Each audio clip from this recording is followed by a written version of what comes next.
Today we would like to begin this open presidential debate with a brief acknowledgement that we are gathered here on the ancestral land of the Native Americans. Long before colonization, Chicago was a central trade hub. The city's name came from the Algonquin people, who called the river on which it sits Chicago, after the fragrant wild leeks that grew along its shore. Chicago was the home of the Ojibwe, Odawa, and Potawatomi nations, which comprised the Council of the Three Fires. It was home to the Miami, Ho-Chunk, Menominee, Sac, Fox, Kickapoo, and Illinois nations. Through colonization, including bloody conflicts, forced removal, and unfair treaties, most Native Americans were forced out of the region. As president, Abraham Lincoln himself oversaw the removal of countless indigenous people from the indigenous lands, along with the deaths of thousands. Therefore, we call this the land of Lincoln. It is important to understand the message that sends. It continues a narrative that is rooted in deceit, forced displacement, and murder. Every community thriving today owes its existence and vitality to the generations from around the world who contributed their hopes, dreams, and energy to make this history that led to this very moment. Some were brought here against their will, some were drawn to leave their distant homes in hope of a better life, and some have lived on the land for more generations than can be counted. Truth and acknowledgement are critical to building mutual respect and connection across all barriers of heritage and difference. We all share common bonds and values. We all want a better world for our loved ones and a brighter future. Thus, we are here to continue our collective cooperation to bring the cultural changes that will transform our world. There are no problems, only solutions. This is my favorite quote by John Lennon. It is an outlook that I strive to embody. It is a way of thinking that I believe, if adopted, has the power to transform our lives and revitalize our government. This is the inspiration behind creating an open presidential debate. This season, Free and Equal Elections has joined forces with our amazing co-hosts, opened the debates, and so many incredible dedicated sponsors, including the Foundation for Harmony and Prosperity, Nexus, the Center for Election Science, Taxpayers United of America, Heartland Communities, Represent Us, National Association of Nonpartisan Reformers, Independent Voter News, Ballot Access News, as well as the United We Stand tour stops, Earth Week, Thrive Fest Hawaii, Sister Winds Festival, Freedom Rising Convergence, Need Peace, and Tribal Vision.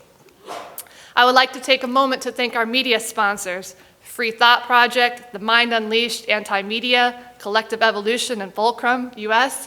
Thanks for sharing this live stream today. I give recognition to individuals as well, including Catherine Gale, Frank Atwood of Approval Voting, David Bowden and Crystal Wagner, Justin Patak Agency, and Gennady Stolarov. The fascinating thing about the open presidential debate is this is a first of its kind, a unique debate with a focus on solutions, inclusion, and unity. Today we have gathered a truly diverse group of candidates. In addition to those debating, I would also like to recognize candidates Andy William Jr., Phil Gray of the Libertarian Party, and Elisa Miller, who are in our audience today. Over 1,000 people, 1,000 people have filed with the FEC to run for president this year. And we wish we had the capacity to hold a conversation with all 1,000 of them. However, we think it's healthy to have some threshold. It's clear that the thresholds set by the two major parties, that is, are unconstitutional, anti-democratic, unfair, and unreasonable. We hope that you'll agree that our criteria for an invitation has been constitutional, fair, and reasonable. Our blockchain election system app, launching this fall, will allow us to open our debates even more in the future by allowing the people to decide through alternative voting methods who will be chosen to participate. The current system leads us to believe we are a divided people. We are not, and we refuse to have that illusionary stake driven further between us. We will break that delusion. We will rise above and unify to make our stand, demanding what is right for the American people. The corporate-sponsored television Commission on Presidential Debates represents the divisive side of our political culture, while we, in contrast, want to give a voice to the vast majority of the people throughout the USA and world who are hungry for change. We want to help their messages be heard while representing peace, love, and unity.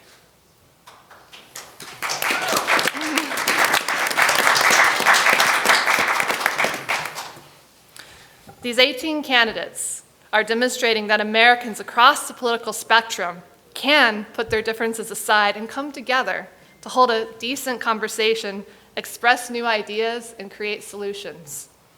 This debate will be split into 2 segments with 9 candidates each.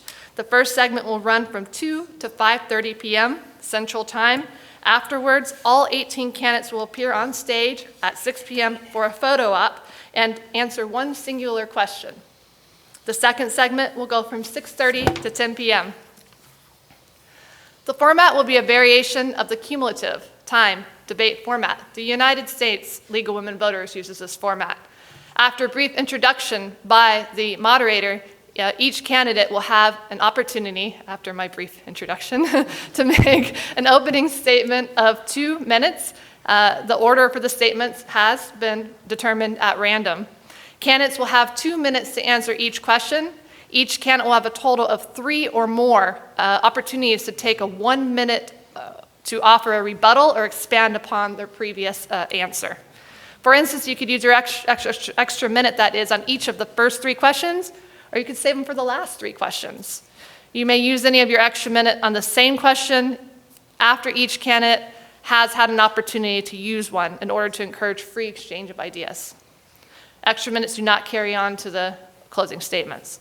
Each candidate will be permitted a 2-minute closing statement. At the conclusion of each debate, we will ask our audience to vote for their favorite candidate using an alternative voting method known as approval voting.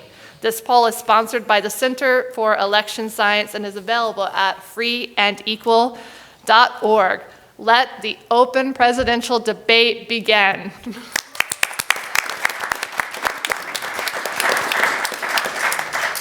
So we're going to start with 2-minute introductions. We have a timekeeper, Jane, here in front. She'll let you know when we're at 1 minute, 30 seconds, 15 seconds, and stop, because we can lose track of time when we're talking.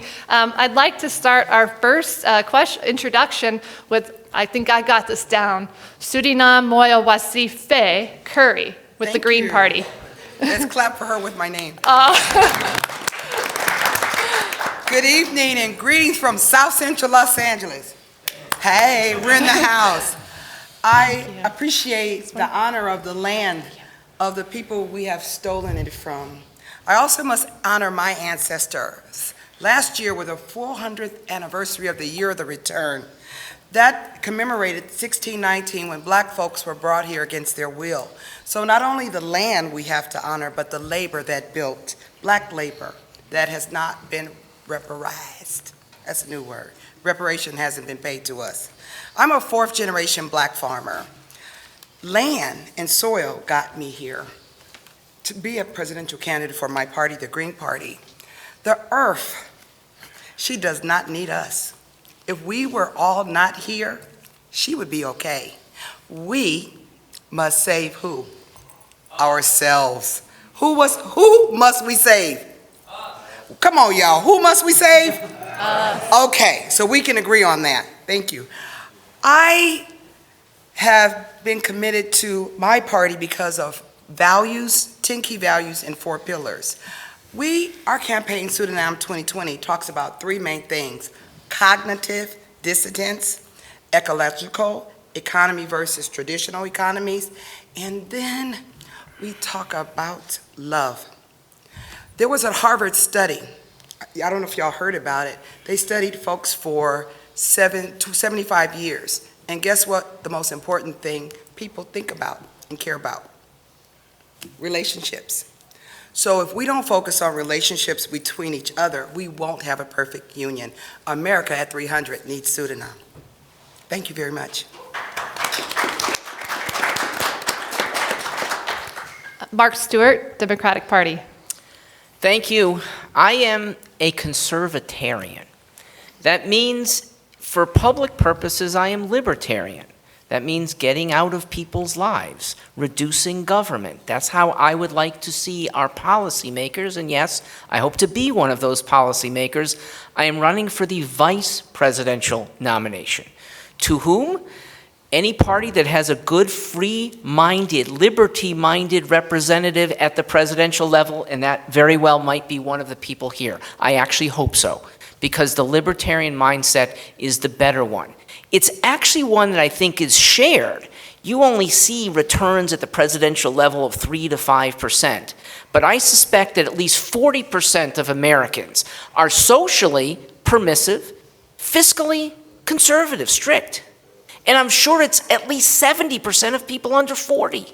We have a willing audience, but we don't propel people like us, the liberty-minded, to be in prominence. Well, I am trying. I am still a Democrat. I am still in that big old party with the idea of smashing it to smithereens.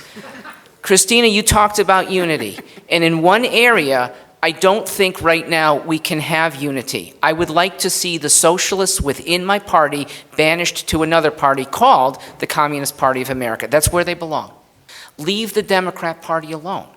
And if they won't do it, come over to the Libertarians, where a lot of us will treat you very well. I'm also, as I said, a conservative in my personal views, and I think that is a good way to operate personally. My website is stewartforliberty.com. Thank you for being here and joining online afterwards.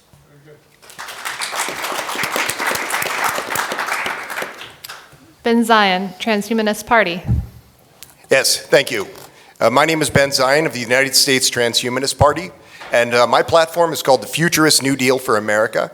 My campaign slogan is "Radical Life Extension is closer than you think." I'd like to talk about that for a moment. If you've been watching the news in recent months, you may have noticed that artificial intelligence is shortening the runway of the development of new medications.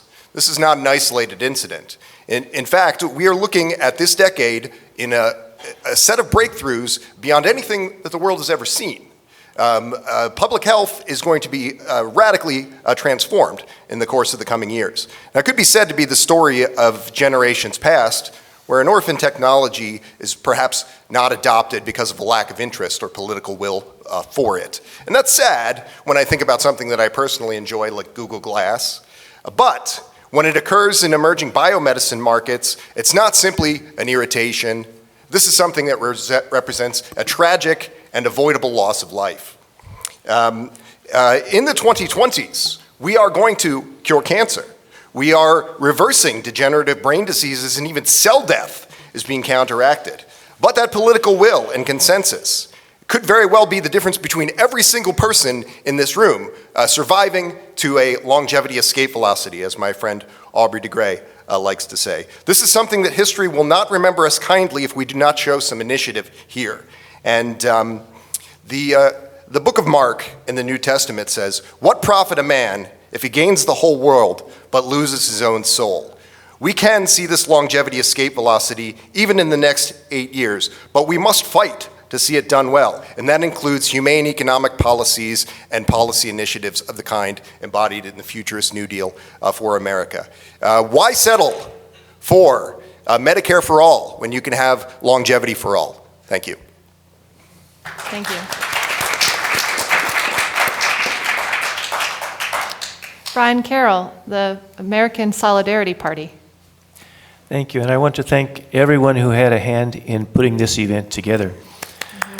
The great aspiration of our founding generation was that we would become a society in which every member would have an equal opportunity to participate in the blessings that our country promised.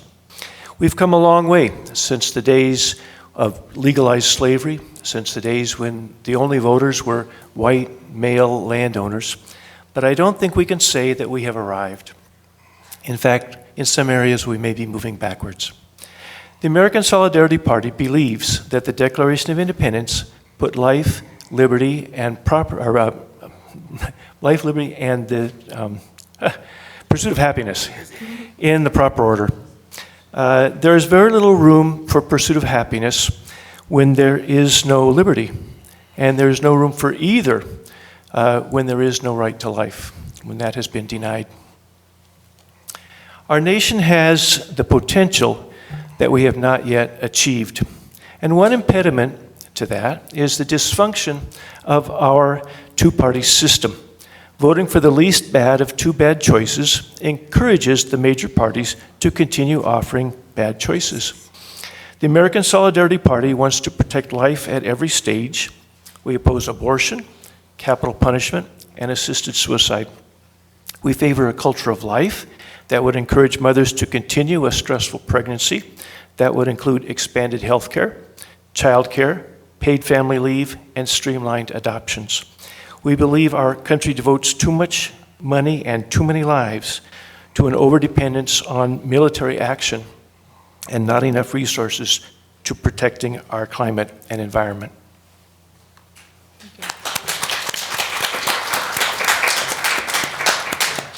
Thank you.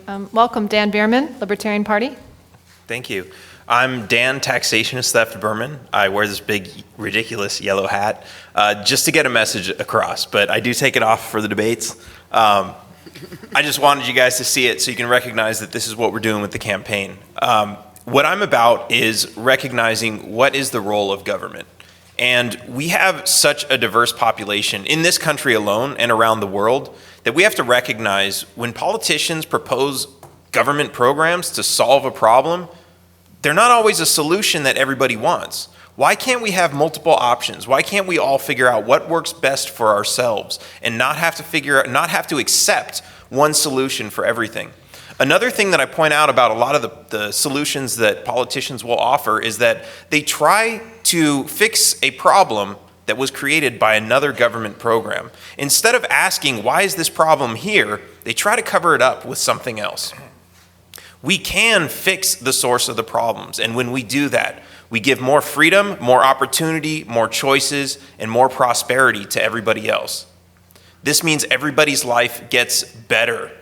I can already hear from some of the things that are going to be proposed tonight that there are some ideas with great intentions, I'm sure, but they're not things that everybody is going to want, and we have to stop thinking that way. We have to stop thinking that everybody has to live the same way.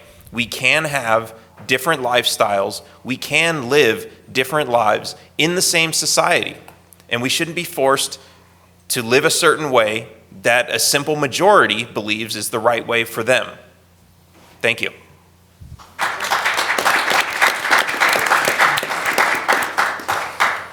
Arvind Vora, Libertarian Party. My name is Arvind Vora, and I'm running for president to end the welfare state and end the income tax. On my first day, I will pardon Julian Assange, Edward Snowden, and Ross Ulbricht, followed by every single nonviolent drug user, nonviolent drug seller, nonviolent drug trafficker, and nonviolent drug kingpin, that's people like Ross Ulbricht, followed by everyone in jail for a cryptocurrency charge or a weapon possession charge.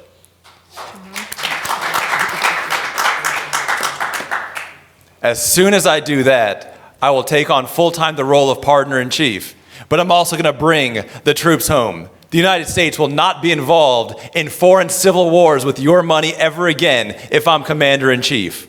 I will bring those troops home right away. I will give people early honorable discharges and let some of the hardest working and most heroic men and women in the country join the productive private sector and bring an era of economic growth as the likes of which this country has never seen.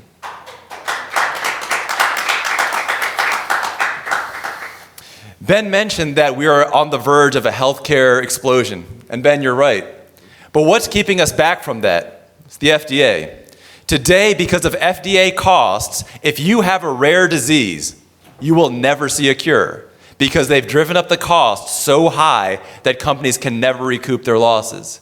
My goal is to get government out of everything, out of healthcare, out of education, out of every part of your life, so that we can end the income tax entirely, get government out of your lives entirely. If you want to learn more about my campaign, please join us at votevora.com.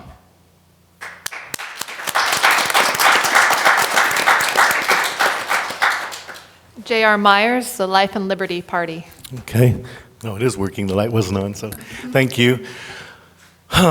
So I'm very appreciative to be here, and I think it's a very worthwhile endeavor that we have so many different perspectives, and yet we are united in many of our goals. I think actually our goals, we want what's best for this country, all of us. We have different routes to those goals, but that's what debates are for, and that's what elections are for. And I see this as something this country vitally needs, is bringing together these different viewpoints. The corporate oligarchy has failed us, and we don't need more billionaires running the system. We need the common people being represented and the lives of the common people being acknowledged and strengthened, not weakened. We are the masters of the government, not the servants of the government. They're supposed to be our servants. I would restore them to servanthood. I was just thinking, the ancestors and the lands and everything that brought us to this point, and how successfully they have been in dividing us and conquering us. And if we could unite, just how powerful we would be as a people. So these types of debates are an opportunity for us to show united vision and a united voice for the healing of our country. I'm a therapist, and this country needs national therapy. We're a traumatized people. We have to stop traumatizing each other on and on. We have to stop allowing the government to traumatize us.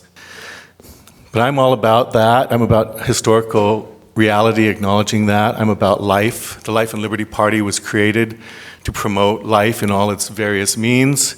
And without liberty, life is bondage, so we need both life and liberty to achieve the pursuit of happiness, and that's what I'm all about. We're a centrist party with the idea that the Constitution is the foundation and center of what we believe. Thank you.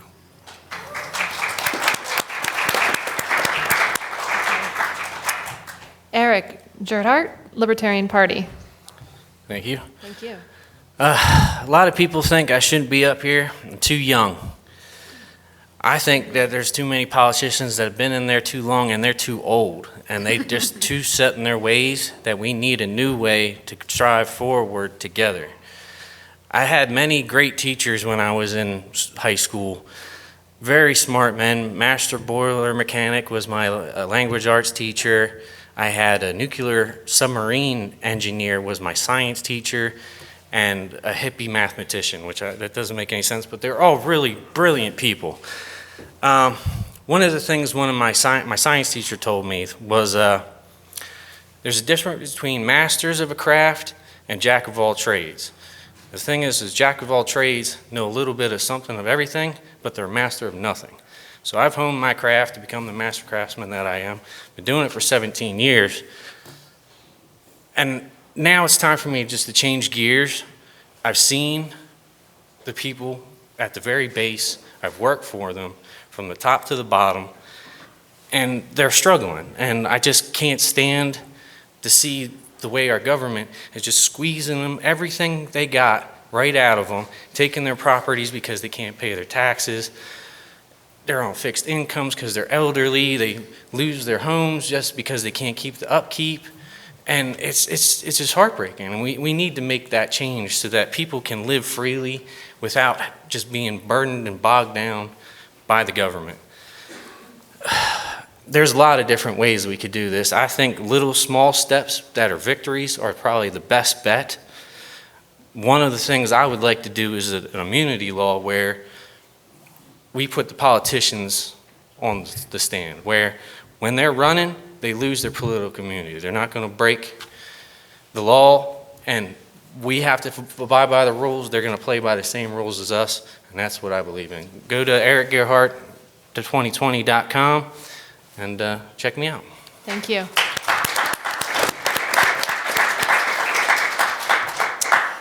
And Charles Kraut of the Constitution Party. Thank you. I'm very pleased to be with you today. I'm from New York City originally. I spent 4 years after I finished my college in the United States Army, serving as a cold warrior behind the Iron Curtain. Gave me a very interesting perspective on how governments of both varieties operate. Since then, I received a master's in business administration and corporate finance, so I am by training and profession an analyst. I want to know why things happen. About a dozen years ago, I found that there was such a thing as a Constitution Party. I joined it immediately, found it to be not what I had hoped for, because it should be the most important political organization in the United States, and asked the founder, Howard Phillips, what he thought I might do to make it better. And he said, you tell me. So I embarked upon a program. I've read 150 books and thousands of articles since then. I've written 2 of my own. I hope you'll take a copy. They're on the table outside. The Patriot's Guide to Taking America Back, and Will You Help Save Your Country? Both of which are very important books because they're not problem books, they're solution books. That's what we need to talk about, are the solutions. I'm a strict construction constitutionalist. I believe that the Constitution, properly followed, has the answers for our society today and every other society. The problem that we face is that for more than 100 years now, we have branched away from the Constitution towards this thing called progressivism, which is a soft, fuzzy name for Marxism. Until we get back to the Constitution, and we have to have a way to do that, we will be going down the wrong path. The creation of the welfare state, women's liberation, the sexual revolution, the gay rights movement, many other things are products of progressivism. We need to find ways to deal with these issues in an appropriate, humane, and a constitutional manner. Thank you. So we're moving on to our first question, but let's thank all these candidates for being here today. Yeah, thank you for traveling out here. So our first question, we'll be going down the row from each question. The first one, Suni Nam start with opening statement. So we're going to start with Mark Stewart as the first on this question. The Commission on Presidential Debates prevents nearly all candidates outside the two-party system from participating in the national debates. What reforms would you implement to prevent this injustice? What you're doing in thousandfold. You have here, and there'll be another panel of 9 more of us with very good ideas, with a lot more activity, I think. I know 2 military veterans, I know activists here. What do they do to rise up instead within the Democrat Party? Amy Klobuchar is a lawyer of long standing, but goes through the party motions. Biden, same thing. You are not nearly, when you're in a Democrat echelons, as good of a representative of real people as the people you're seeing here. The good news is that thanks to podcasting, internet, all kinds of ways that we can spread this here, 4 years from now, I don't think there's going to be a CPD. I don't think there will be that sort of limitation. It'd be great if we could break this down even now in 2020, because they are a restriction, as government always does, to restrict to what those who have the inside want and to keep the others out. We are knocking down those doors. Thank you for opening them up for many of us. And my hope is that everyone here becomes, to some extent, an activist as well. Take 1 or 2 of us who you believe in, look at our websites, and propel us, even if it doesn't mean electability, it means forcefulness to the people who do get elected. It's going to be hard to elect an outsider in 2020. But if Donald Trump or the eventual presidential nominee knows that there is an Adam, an Arvin, a Charles, one of anyone here who's gotten a decent percentage of the vote by people who vote their conscience and realize that party is just a housing and it's no longer a very good one, we will overcome. Thanks for asking. Ben, Zion. Yes. Well, I want to thank the Free and Equal Election Foundation not only for having us to this event, but for this incredible work that they've done on behalf of electoral reform. And as Mark alluded to, this is going to be a third-party year.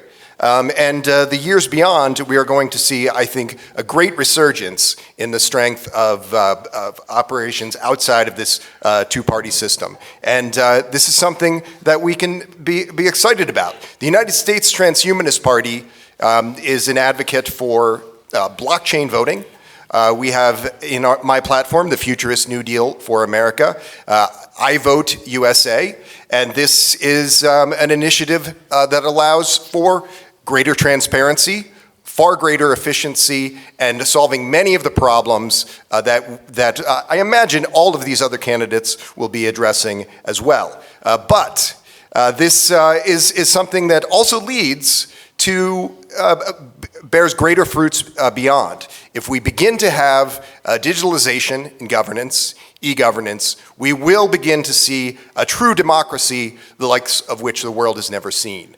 And this is what is different in the techno-progressive mandate. Another candidate mentioned that progressive is a bad word. This is not a bad word. We need to use emerging technology. We need to use all of these kinds of things to create a civilization truly of the 21st century. And this is what the United States Transhumanist Party has to offer. We recently had a very successful primary election event in our organization wherein we spearheaded ranked choice voting and many other reforms. I would encourage you to speak with myself or the Chairman Gennady after this event, and we would be happy to discuss that. But yes, thank you again, and I vote USA, the Futurist New Deal for America. Thank you.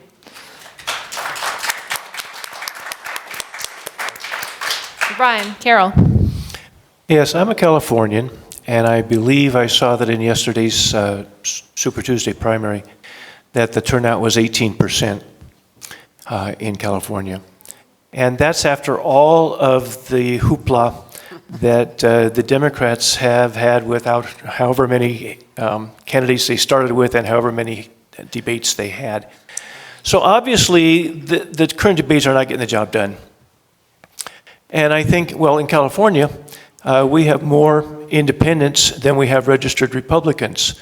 The parties are losing their followings, and the country hasn't quite caught up with that yet, with an understanding that both parties are coming apart at the seams.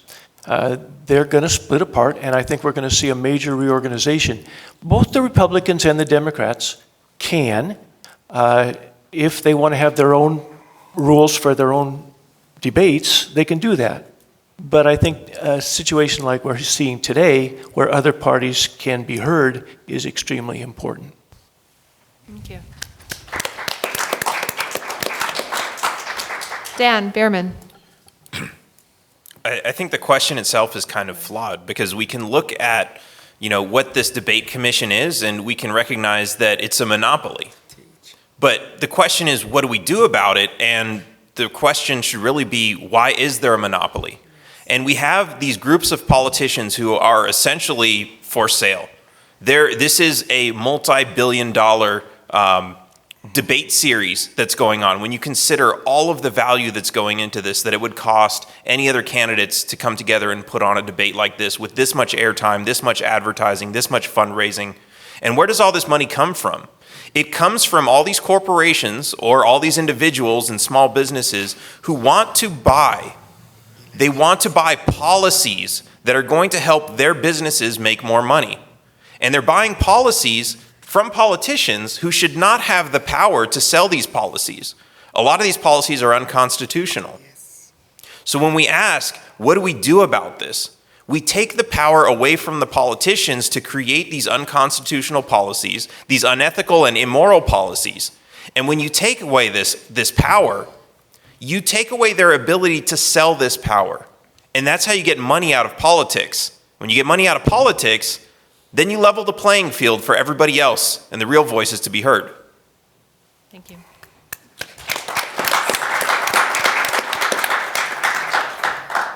Arvin Fora. I've pledged to be your partner in chief. But the interesting thing is, you don't need to wait for me to be the partner in chief. Jury nullification brought freedom of the press to America. And today, we can use it to do things like halt the war on drugs single-handedly, halt the war against sex workers single-handedly by just saying not guilty. I bring this up to point out that we have much more power than we think we have, or than they want us to think that we have. The CPD exists just to exclude people from debates. More importantly, they exist to exclude powerful ideas from the debates. Anytime a politician has managed to make their threshold, as Ross Perot did, they just raise the threshold so that no more threats can happen within their highly controlled and limited monopoly on ideas. If I'm elected, then I will appoint Judge Napolitano to the Supreme Court, and anyone else who I know is going to find those actions unconstitutional. But when it really comes down to this, we have to take the power into our own hands. People have asked in the Libertarian Party what I'll do to get in the CPD debates. I've told them the truth. I have no way of doing that. But I can guarantee that if we work together, we can get these ideas into every dinner table debate, every water cooler debate, every private debate, and that's where ideas are really shaped in the United States of America. The CPD is an enemy of the people. It is an enemy of the freedom of thought and the freedom of press. It is absolutely a monopoly controlled by an oligarchy. When I spoke outside the CPD in a protest, here's who was standing right next to me, the person who wrote their original press release. Even the initial supporters of the CPD are protesting its existence, and together we can put them out of commission.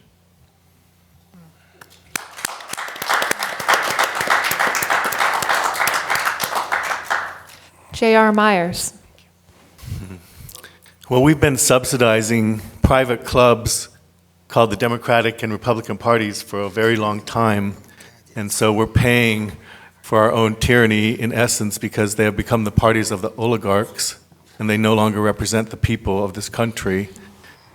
And not only are they getting their money from the corporations, and by the way, corporations are not people, but they have colluded to exclude free ideas from the political marketplace, and they are increasingly erecting barriers to ballot access in the various states to prohibit new opposition from arising.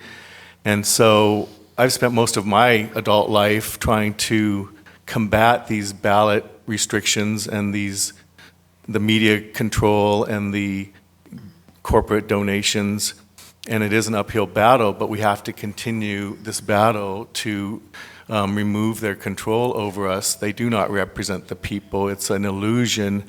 It's actually worse than the Soviet system in that they pretend that we have a choice, but it's a false dichotomy. It's not a real choice. It's only a choice between bad and worse.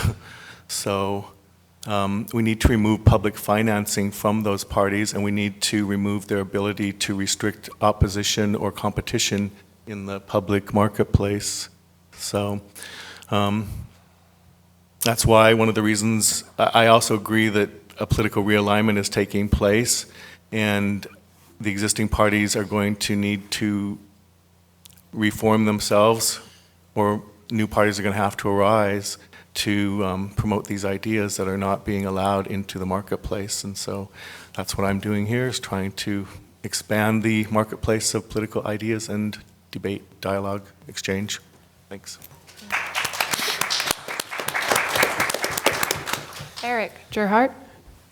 Well, my views on this is I like them to keep doing what they're doing and shoot themselves in the foot and allow the people to use every bit of technology, the little soapboxes that we have, spread that out everywhere, because you can't stop the people. We're going to listen to them. Technology's growing, information's growing. The amount of information we absorb every single day is growing to the point where we're not blind to what they're doing. We see what they're doing, and we're going to stop what they're doing. Even if we fail once, we're going to keep coming back, because if you don't do what we say, what you said while you were running, you were going to do this, you're not going to do that, we're not going to vote for you again. We're going to vote for somebody else. Our money's going to go somewhere else. We'll drive them out that way. It'll work itself out in the long run. And until we can get into office, like a Gerhardt presidency would be defending the rights of the people day one and every day till I was out of there, and putting things in place so that the people have more power to defend their rights. It's really frustrating, though, how much they lie to us about everything that they do. And it's hard to believe anything. They want to give you this shiny thing over here, and then 4 years down the line, you still haven't gotten it. We still have broken healthcare systems, even though one of the candidates is still running that he's going to fix healthcare, even though he was the one that implemented healthcare in that body. It's idiotic that anybody would vote for that person, but they're so blinded to what they could have that they're going to go for that, and they'll find out in the end they won't get it, and they'll come somewhere else. So that's where I believe we stand right now. Thank you, Mr. Gerhardt. Charles Kraut. My question would be, why would government in any form want to limit debate among political candidates, political philosophies, anything? Washington, Jefferson, Madison, so many of our founding fathers talked about the importance of engaging in the political debate to make this country a better country under our Constitution and under God. So I'm wondering who lobbied for that, and it sounds like it's a product of the political parties. Now, it is true that you can wear a candidate out by making him debate constantly, so that's why we have voter guides and we have other resources which give us a detailed description of the candidate's beliefs. The problem is, most of the time, what the candidate says and what he does are two different things, and we have to pass the bill to find out what's in the bill, or we have to get the person in office to find out what he really believes. That's not the way it should be. One of my basic premises has become the importance of upholding one's oath of office. If you are a democratic socialist, you are, by definition, ineligible to run for any public office in the United States today, period, no exceptions. If you say, like a former president did, we are 5 days away from fundamentally transforming America, you have just made yourself ineligible for service in any public office in the United States, and he should never have been inaugurated. This goes back to Woodrow Wilson. Woodrow Wilson wrote a book called The State. This is before he was governor of New Jersey. He complained about the way our Congress had ceased debates and had gone instead to the position of referring everything to committee. And he missed the debate and suggested that we needed to change our government to a more parliamentarian form of government on the English model, thereby also making himself ineligible to serve as President of the United States.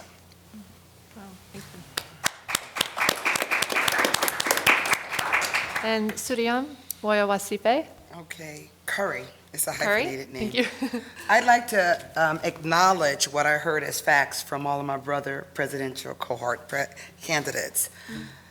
The CPD is not government, it's private corporations. Corporations are not people. 40% of Americans didn't vote in 2016, I know that. It's a false dichotomy. Remove public funds from elections. So thank you all for the truth. I can poll at 15% because I'm a black woman. Black women vote is the most concentrated group that vote. I can do that when I win my party's nomination. The second thing is on our political platform with the Green Party, we believe, if you read our gp.org, our political reform looks at our entire system. So not only do we have reforms within our political platform, we push ranked choice voting, which someone I think said approval voting. So we can secure, with me as our party's nominee, 15%. That's all you need to be on the debate stage. The second thing is, what's lacking is we've identified problems. What's the criteria in leadership for a president? We have to create a criteria based on what we can all say our problems are. So we can do that as presidential candidates, as American, online. What problems do we have? Weather, climate change, we all know them. What is needed in leadership for that person to address those problems? So unless we create a criteria of what's needed in this 21st century, we're gonna keep bumping our heads. And I believe seriously that this is the last time.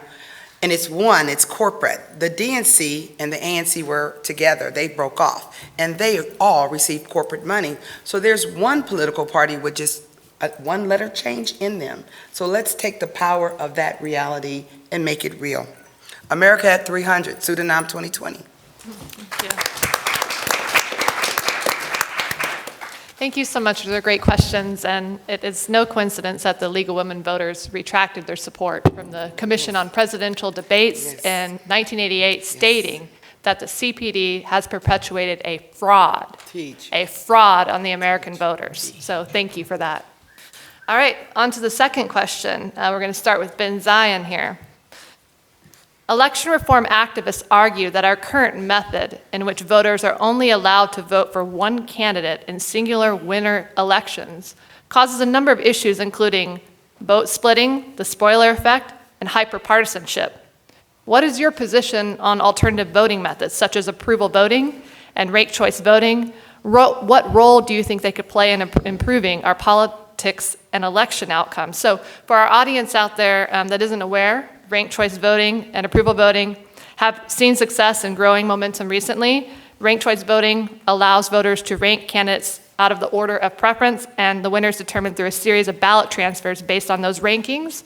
Approval voting allows voters to simply vote for all of the candidates they approve of, and the candidate with the most votes win. So, please.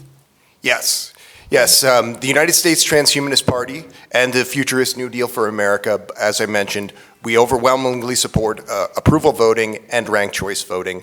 And, you know, Sudanam alluded to this a moment ago. We also need to have publicly funded elections. We need to remove this inducement to buy outright these entire operations.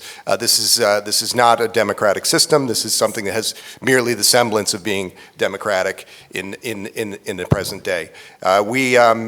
There's many other initiatives contained within the Futurist New Deal for America.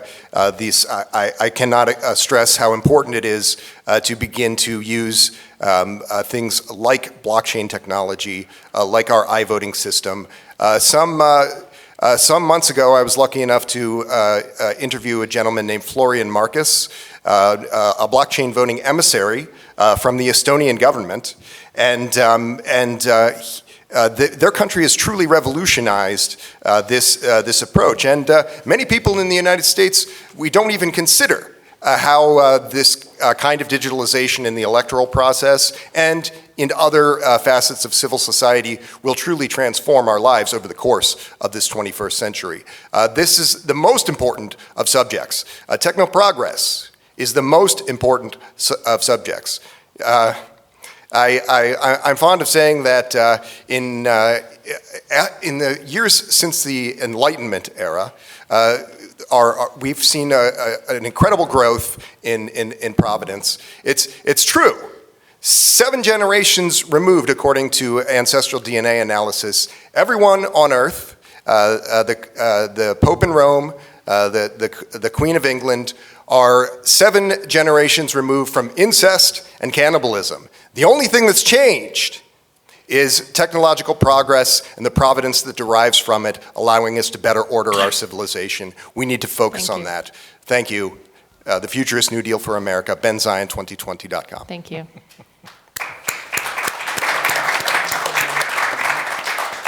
Brian, Carol. Yeah, first, let me apologize for the cough. I do have a cough, but I have not been to China since 2009. I prefer ranked choice voting to approval voting. I first saw approval voting, I was on a vote counting committee for an organization of about 500 people 25 years ago, and saw it in action, and I said, yeah, that's what we need. Something at our level, nationwide, like ranked choice voting, would bring Congress back from the extremes. Right now, with the third-party people who are up here right now, we're not going to get a look at because both parties are playing to their extremes. And so, for example, there are 21 million pro-life Democrats, but not one of the 20-some candidates that started out were pro-life. Everybody who was running in the Democratic Party was over in the category that's actually only supported by less than 20% of the Democrats. And so by putting a ranked choice thing where you can put your first choice, second choice, third choice, fourth choice, if your first choice happens to be third party, at least it registers.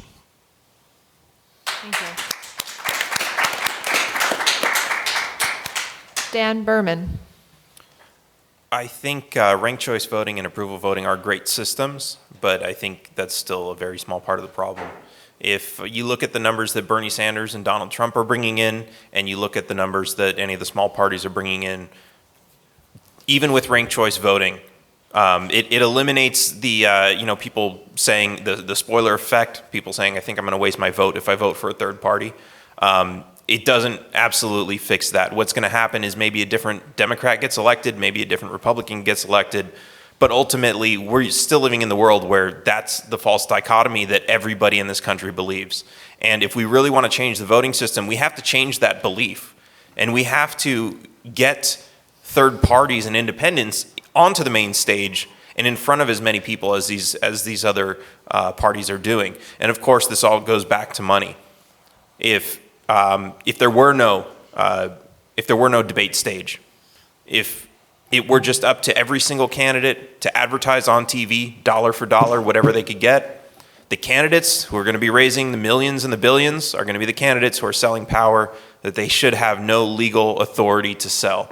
And that's something that we really need to address in this country. And as Arvin always likes to point out, this is a culture war. We need to change our culture to understand that the government should not be selling us, stealing from other people to sell us plans that are going to benefit billionaires and corporations. They're protecting monopolies with these programs. This is where all the money comes from.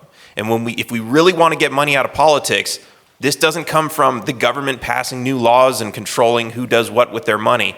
This comes from us recognizing that the government needs to be put in its place. It's supposed to be extremely limited in scope, and we are the ones who are supposed to enforce that because they're not going to enforce that on themselves.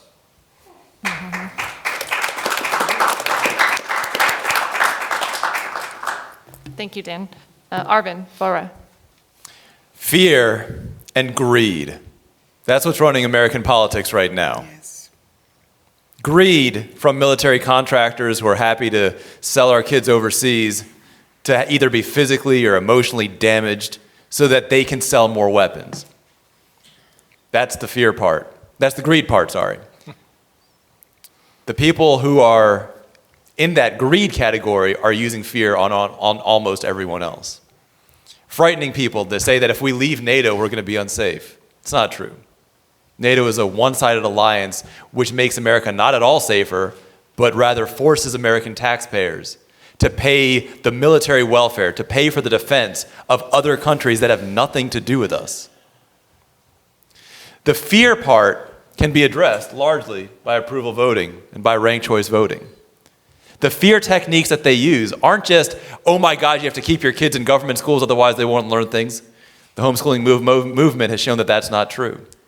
It's not just, oh my God, you need to support our nonsense wars, otherwise we'll be unsafe. More and more people are realizing that that's a lie.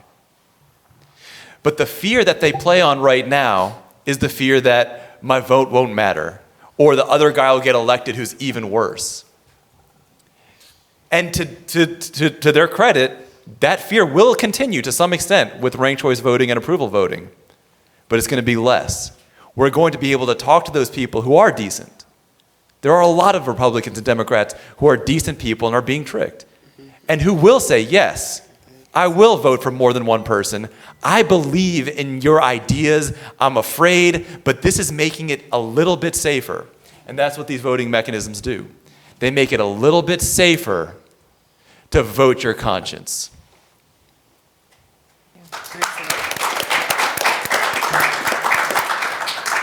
J.R. Myers. Thank you. I would support ranked choice voting. Currently, our system is, for the most part, a plurality winner-takes-all system, and I think that's what brings a lot of fear to the establishment, because they can see if a third-party insurgency movement could break through that 35%, that we don't have to get the 51%, so I think that's a great threat to them.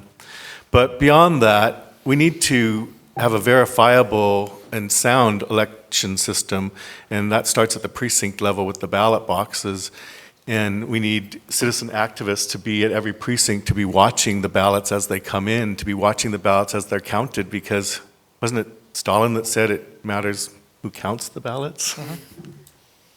And I think we have some serious election fraud issues in this country. on all levels. And it's nothing to be taken lightly because it's a disenfranchisement of our basic civic rights. And people have fought and died to secure these rights for us.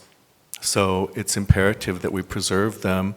And, you know, these computerized systems are fraught with potential for fraud. And so unless we have a verifiable paper trail to show that we can go back to, and if there's any question about what happened, then the system is in question. And I think there are many questionable elections out there.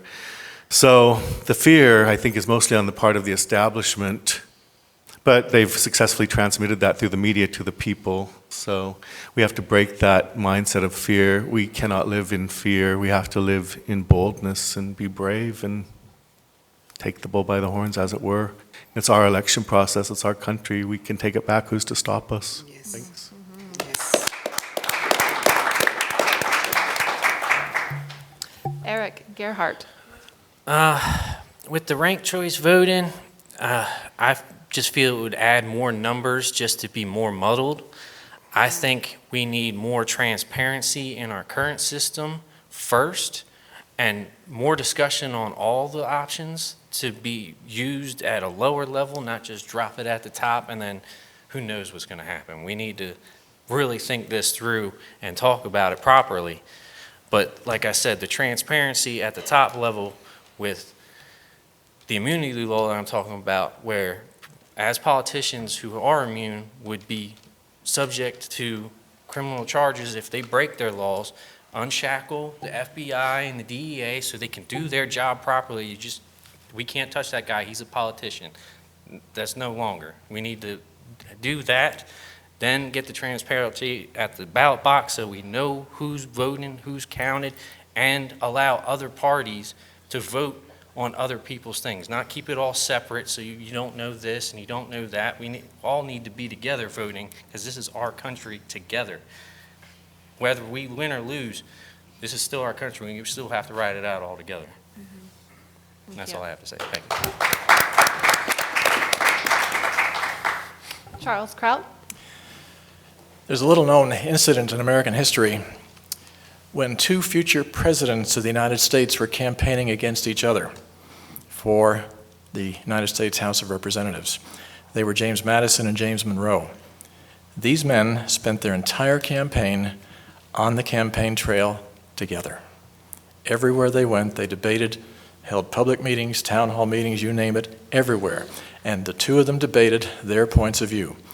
What was important about that was, one, that they did that in a public venue at every opportunity, but two, that they were both men who were honest, moral, upright, decent. You could have chosen either one and made a good choice for the House of Representatives. We don't have that today. We are forced to choose the lesser of two evils, or whatever you may call it, which is most unfortunate, which is why I keep getting back to upholding one's oath of office to support and defend the Constitution. Most of our candidates today, and I've met quite a few members of the House of Representatives and the Senate, they do not uphold their oath of office and should be removed from office. I'm planning on beginning a campaign against our current governor in Virginia, which is where I live now, to remove him because of his policies. We just passed the ERA. We just passed a law about infanticide. When the Democrats gain control of both houses and the governor's mansion, they do things like that. We've now got, you don't need a photo ID to vote. So we've done all these things. I also am a great fan of the Electoral College. In the 2016 election, if you know, there are approximately 3,000 counties in the United States. Hillary won the popular vote by winning 75 of those 3,000 counties. Do away with the Electoral College, this country is finished. We are in serious trouble. We've got to have it. Otherwise, all the candidates have to do is campaign in those 75 counties and they will win the election every time. Thank you.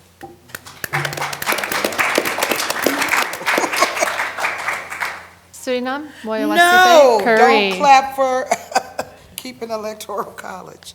It's based on the 3/5 of my folk being black in America. So the Electoral College needs to be abolished, as well as deal with the 14th Amendment.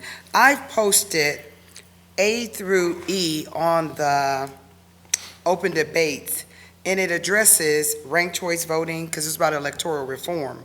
So our party, the Green Party, our political reform platform talks about instant runoff voting in the U.S. So I have given you plenty of links to look at, to read, about building a better path for American democracy to build a more perfect union. The next one is the current state of ranked choice voting in the U.S.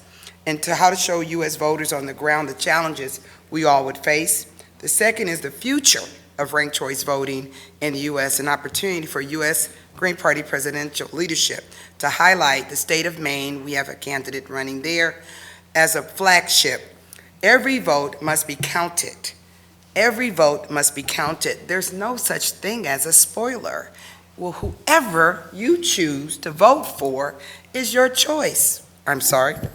So that concept is just not based in fact and truth. 14th Amendment, got to deal with it, and the electoral colleges. These are the election reform, because that was the question I heard you talk about. I heard a few excellent suggestions. I heard several that scares me. I'm glad at this end, I'm glad I'm over here. But it's really important, for real, to understand that 40% of Americans don't vote. So our system isn't working, so we do have an opportunity to get me nominated as Green Party presidential nominee, to get the 15% to be on that debate stage and change our nation. Can you join me? Paint the White House green. Won't you help me to paint the White House green? I like him back there. Pseudonym 2020, we can do this. Only sister still in the race. I need a husband, no. To be the first man in the White House.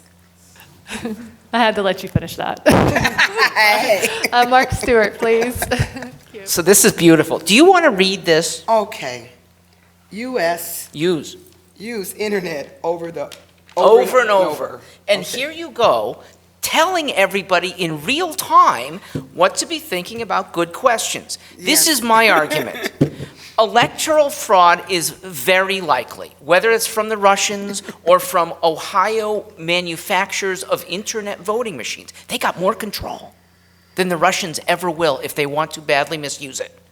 But look what we can do. Over and over, plebiscites, meaning non-binding, but our opinions, and our opinions that could be much more granular. There's good surveys out there. You're about to do one later today, which breaks things down by, do you have kids? Are you elderly? Are you single, divorced? Race, if you want to include that. Excuse me, there's one race, human. If you want to include it. And so what's so good is that we could be expressing ourselves not just in November, but continually. And expressing ourselves not in the two-party duopoly. Let people know that there are good libertarians, Greens, transhumanists, Constitutional Party people here and out there running for state house seats and congressional seats that deserve to be listened to issue after issue. We can therefore overcome the problem. We may not get ranked choice voting, which I do agree with. It's going to be a while. I happen to like negative voting, where if somebody is really odious, you actually can cast a vote against that person. And by the way, if that were in place in 2016, we'd be sitting here under the presidency of one, either Gary Johnson or Jill Stein. I'd like to use my extra minute now. Dr. Jill Stein. May I? Oh, yes, you may. I'm going to use it now. I would like to encourage you to help the eventual nominee who may come out of this room to be hefty politically. And the way that could happen is getting a four-way split among the majors. If Bernie and Biden go their own ways, Bernie, we should encourage to go socialist or separatist. And maybe some people who have tapped into Mitt Romney or John Kasich can encourage him to go against Donald Trump. You get a four-way split among major people, then that fifth party and sixth party, we elevate. Now it is not this Lilliputian set. It is an almost equal set of people, and that may get every one of us on the stage. I hope you can engineer that.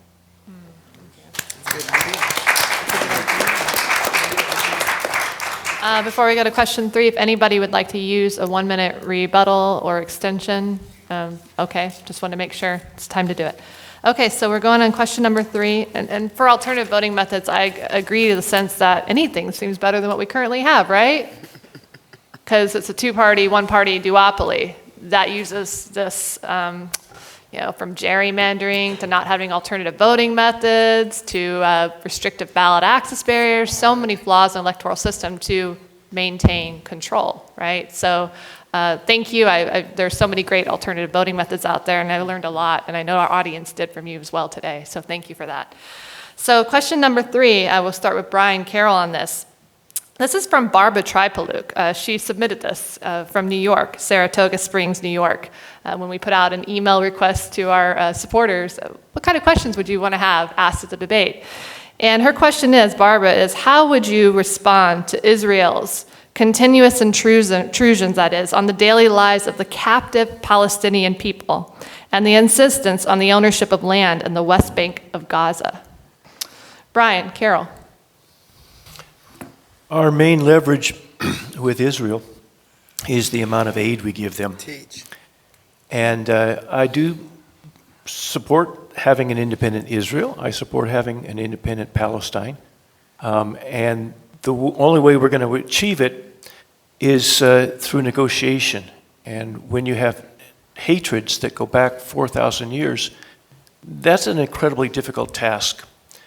And we are not the arbitrators over there. We are not to go in and tell everybody what to do, but we can encourage them to sit down with each other and try and come up with, maybe not the whole 2-state thing yet, but just deal with issues like water and settlements and things on case-by-case basis. And the one leverage we do have there is the fact that we give them a lot of money every year.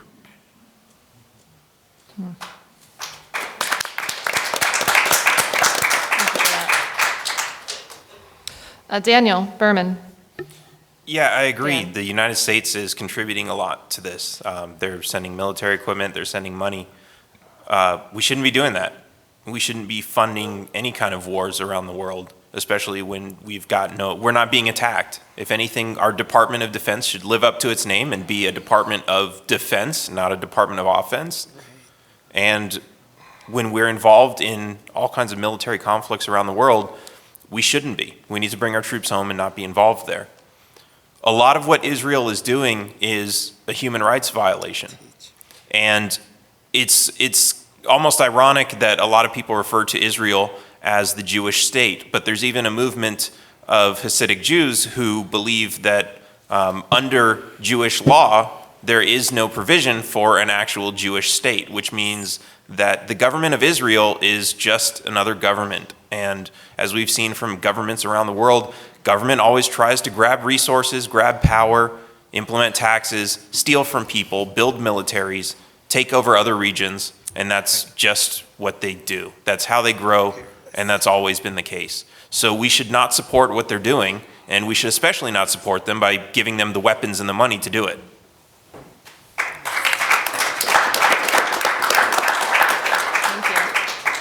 Arvin Bora. If you see 2 toddlers acting like idiots, the last thing you do is give them both weapons.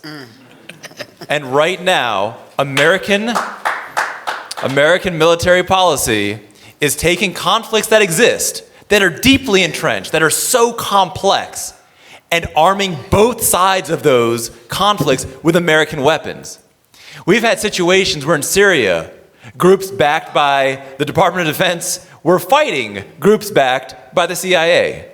In other words, all that was achieved was to take a conflict and make it bloodier and make it worse. And that is exactly what the United States has done in Israel. So my response to Israel is to remove all American aid, all American weapons, all American military support, not just from Israel, from Saudi Arabia, from Europe, from every part of Africa, from every part of South America, to shut down those foreign military bases and bring the troops home. Now, if you look at how crazy things have gotten, right now the United States has the biggest Navy in the world. I'm okay with that. We also have the third biggest Navy in the world in the form of the Coast Guard. A country that has the biggest and third biggest Navy in the world has clearly lost sight of what a reasonable military is. So let me show you what I think a reasonable military is. The United States is in an inherently safe location. Oceans on two sides, allies to the north and south. I would like to take my extra minute. Sure. Allies to the north and south. We are not under any kind of legitimate threat. We're a nuclear power. A full-scale state onslaught, a full-scale state offense against the United States is a military impossibility. What we're doing right now is creating enemies overseas. We have military bases in hundreds of countries. We have well over 700 foreign military bases. And that's where your resources are going. We have many people who have said that the reason that we're running out of resources and jobs and materials at home is something to do with artificial intelligence or mechanization. But historically, those things increase productivity. They bring more wealth. They're still bringing more wealth, but that wealth is being squandered. Shutting down foreign military bases and bringing the troops home is a way not just to safety, because we'll no longer be creating enemy. It's no longer a way to stop making wars more dangerous because we won't be arming them. But it's a way to lead us into an economic future of prosperity, the likes of which the United States has never seen. And that's why I've pledged that on my first day, I will bring the troops home and end U.S. involvement in foreign civil wars.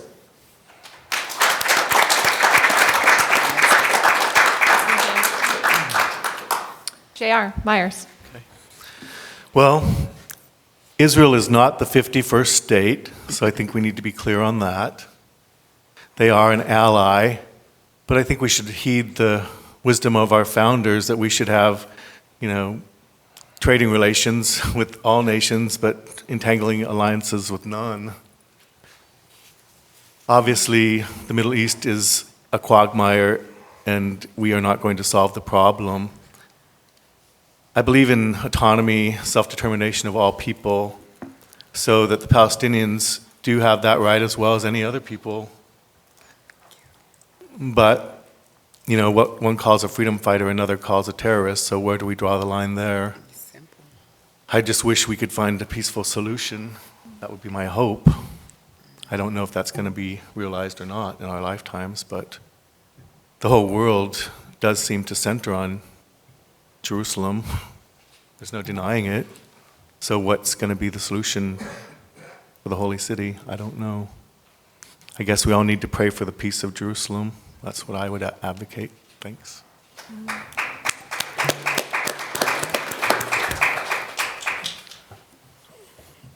Eric Gerhardt. Israel and Palestine, they've been fighting for that land for, like they said, thousands and thousands of years. It's really not going to stop anytime soon as long as one side wants to land grab the other. And it's so confined already, there's no more land, so they only have land grab. It's a bad situation with no real solution as of right now. Plus, there's other holy cities in that whole area with Mecca down in Syria. People pilgrimage from the north to the south all the time. And it's never going to stop as long as there's religion. Religion's never going to end either, because faith is something everybody has. The only way, there needs to be more talking to each other with viable solutions. Like, the best generals they won battles without ever having to fire a shot. And the only way to do that is you give them something else to do. So, like, the Olympics was created to end conflicts back in Greece. You give them a competition to battle out and see who was better, but you use that in sportsmanship and not actual physical violence, even though there was a lot of violence in the old Olympics. But we need something new that'll bring everybody around that, and we can get the aggressions out of that in that way instead of against each other.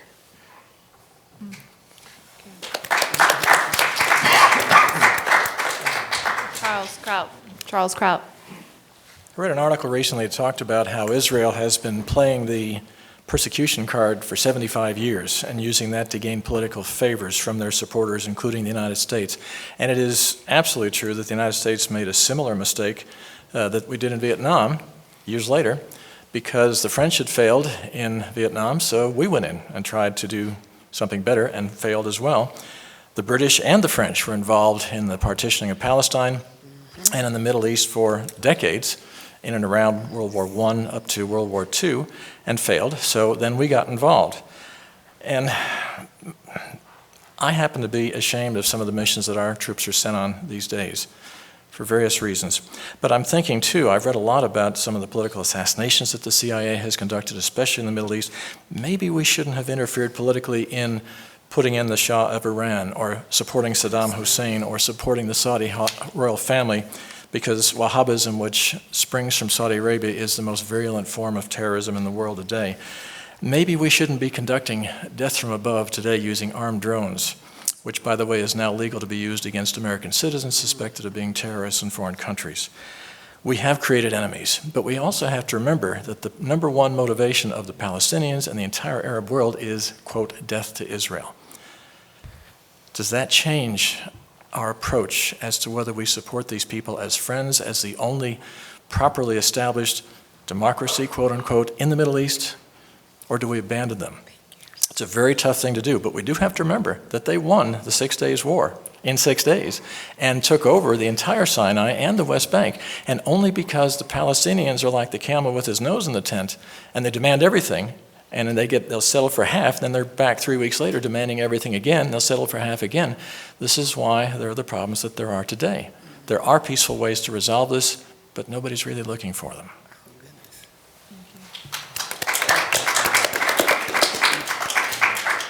Suriname Moya Wasipe Curry.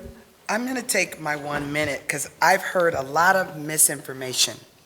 We got to step back. I mentioned that we talk about cognitive dissonance.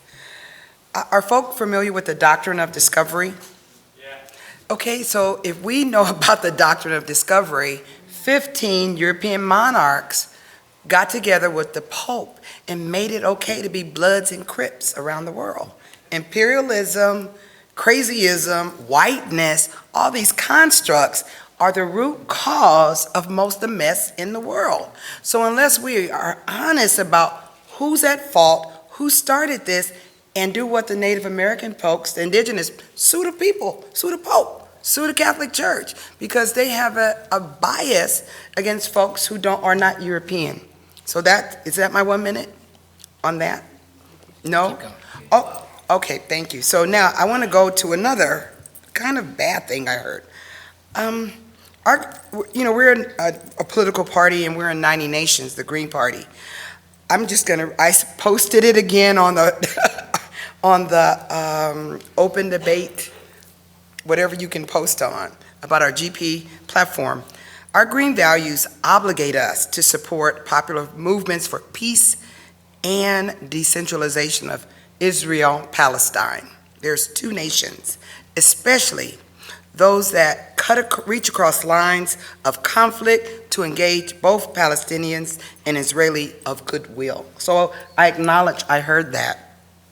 We support the implementation of boycott and divestment initiatives against Israel, similar to the ones that happened in South Africa. In South Africa, because of truth and reconciliation, more folks show up to vote than anywhere else. So as human beings, we can forgive each other. My grandfather was killed by the Klan because my mother went to college. My other side, my granddad, purchased my grandmother out of slavery for $300. And I sit here, college educated, speak language because of love and reconciliation. So we have the capacity as human beings to heal if we tell the truth and we're committed to reconciliation. I don't think people understand that Israelis, Muslim, I'm Abrahamic, we've lived together more than we've fought. So there's a history of love and kindness and acceptance between these cousins. if we know the Bible, if we know the Quran, we're related. So it's an internal fight that we have to accept and love each other. We all have Abraham as our father. I was disagreeing with something, but I got lost. But honesty, truth, and reconciliation will heal us and make us move forward. Suriname 2020. Mark Stewart. Suriname is right that Arabs and Jews have mostly lived together in harmony. But there is a small sect that hasn't wanted to, doesn't want to.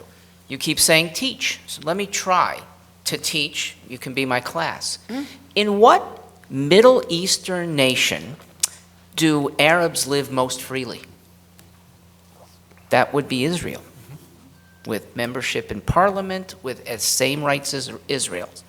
In what Middle Eastern nation are women not forced to wear burqas? In what Middle Eastern nation are women or girls not forced to have clitoridectomies? That too would be Israel. The best protector of Arabs' rights, human rights, is in the westernized nation called Israel. Who doesn't want that to exist? Some radical Arabs who keep Palestinians in squalor. They use Palestinians as a political tool, and it has kept very good people from rising up and joining in good society. This is a group whose leaders encourage 6-year-olds to leave school and fight jihad, and who encourage 16-year-olds to wear explosives and blow themselves up in a wayward look at Allah and kill other people in the process. This is not a state that we should encourage. Please, StewartForLiberty.com mentions only 2 places where international I talk about. One is Israel and one is Nigeria. And our policy about both countries really says more about us than about the countries as well. I believe in exporting American values. And the way to do it best is not through military. It's through our cultural relations, our students in schools, our tourists in hotels, and our businesses that peacefully make commerce happen so that wars don't. Thank you. Ben Zion. Yes. I've heard some incredible insights from all of these panelists on this subject. You know, I was particularly interested in what Arvin had to say. I think that this approach is perhaps a good one, but more or less severing diplomacy with a large portion of the world. That's a difficult thing to do in the first 100 days of an administration. And I think that some of these approaches don't necessarily speak truly to the problems. Palestine has a $15 billion gross domestic product. Israel has one pushing up to $500 billion. And there's a similar lack of political and economic stability in Palestine and the surrounding region relative to Israel. We cannot understate the role that the United States has had historically in destabilizing and contributing to some of these problems. And those folks who have pointed this out, I would support you. But there is other issues to describe here in political and economic stability, technological progress, the very things that the futurist New Deal embodies in domestic policy, e-governance, blockchain voting, the federal land dividend, now known as the middle class freedom dividend, is a basic income funded through federal lands, which are held in great number in the United States, providing $1,000 a week to all 18 to 63-year-olds. This is the kind of initiative that we need to see the world around to see increased political and economic stability from which it derives. Thank you.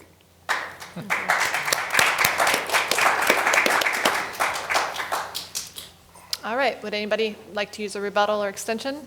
All right, on to the, and I kind of went with the flow. If you're speaking and really passionate on one topic, you're welcome to use your rebuttal or extension rather than wait till the end. So I think that flows well for this debate today, if everybody's okay with that. So, okay, so our fourth question, Dan Berman will be the first to answer. Do you believe that Julian Assange, Chelsea Manning, Edward Snowden, Ross Ulbricht, and Leonard Peltier have committed crimes against the United States government and deserve their sentence, or do you support their complete pardon and release from prison? Please, Dan. Absolutely, they should get a complete pardon and release from prison. And actually, a few of those names that you mentioned should get Congressional Medal of Honors or Presidential Medal of Peace. What they've done is absolutely in no way a crime. What they've done is they've exposed our government and their crimes, and they should be rewarded for that, not punished. Thank you. Please, Arvin, for it. Eric said that the government, that people who work in the government should be held to the same standards as everyone else. If anybody else engaged in what the NSA has done to other people, they would be arrested. In the past, when presidents did that, this is exactly what happened in Watergate, they were borderline arrested. They needed presidential pardons to get out of it. Today, you're asking, should heroes be imprisoned? No, they're heroes. They have shared with us the truth about what the government has been doing. They have shared with us information that was denied to the press. Think about this. During the Iraq and Afghanistan war, how many pictures of dead soldiers did you see? Yes, teach. Probably very, very few. I saw none. It's not because there weren't dead soldiers, and it's not because the casualties have stopped. Today, there's an epidemic of veteran suicides that is taking the lives of thousands of people who have tried to do their best, that were tricked by the government into doing their worst, but who tried to do their best. And so when we have heroes like Edward Snowden, like Chelsea Manning, like Ross Ulbricht, people who can do so much good for America, either because of their courage or because of their technical ability, that's people like Ross Ulbricht, then our job as individuals on a jury or as partners in chief in the White House is to set them free and thank them for what they've done.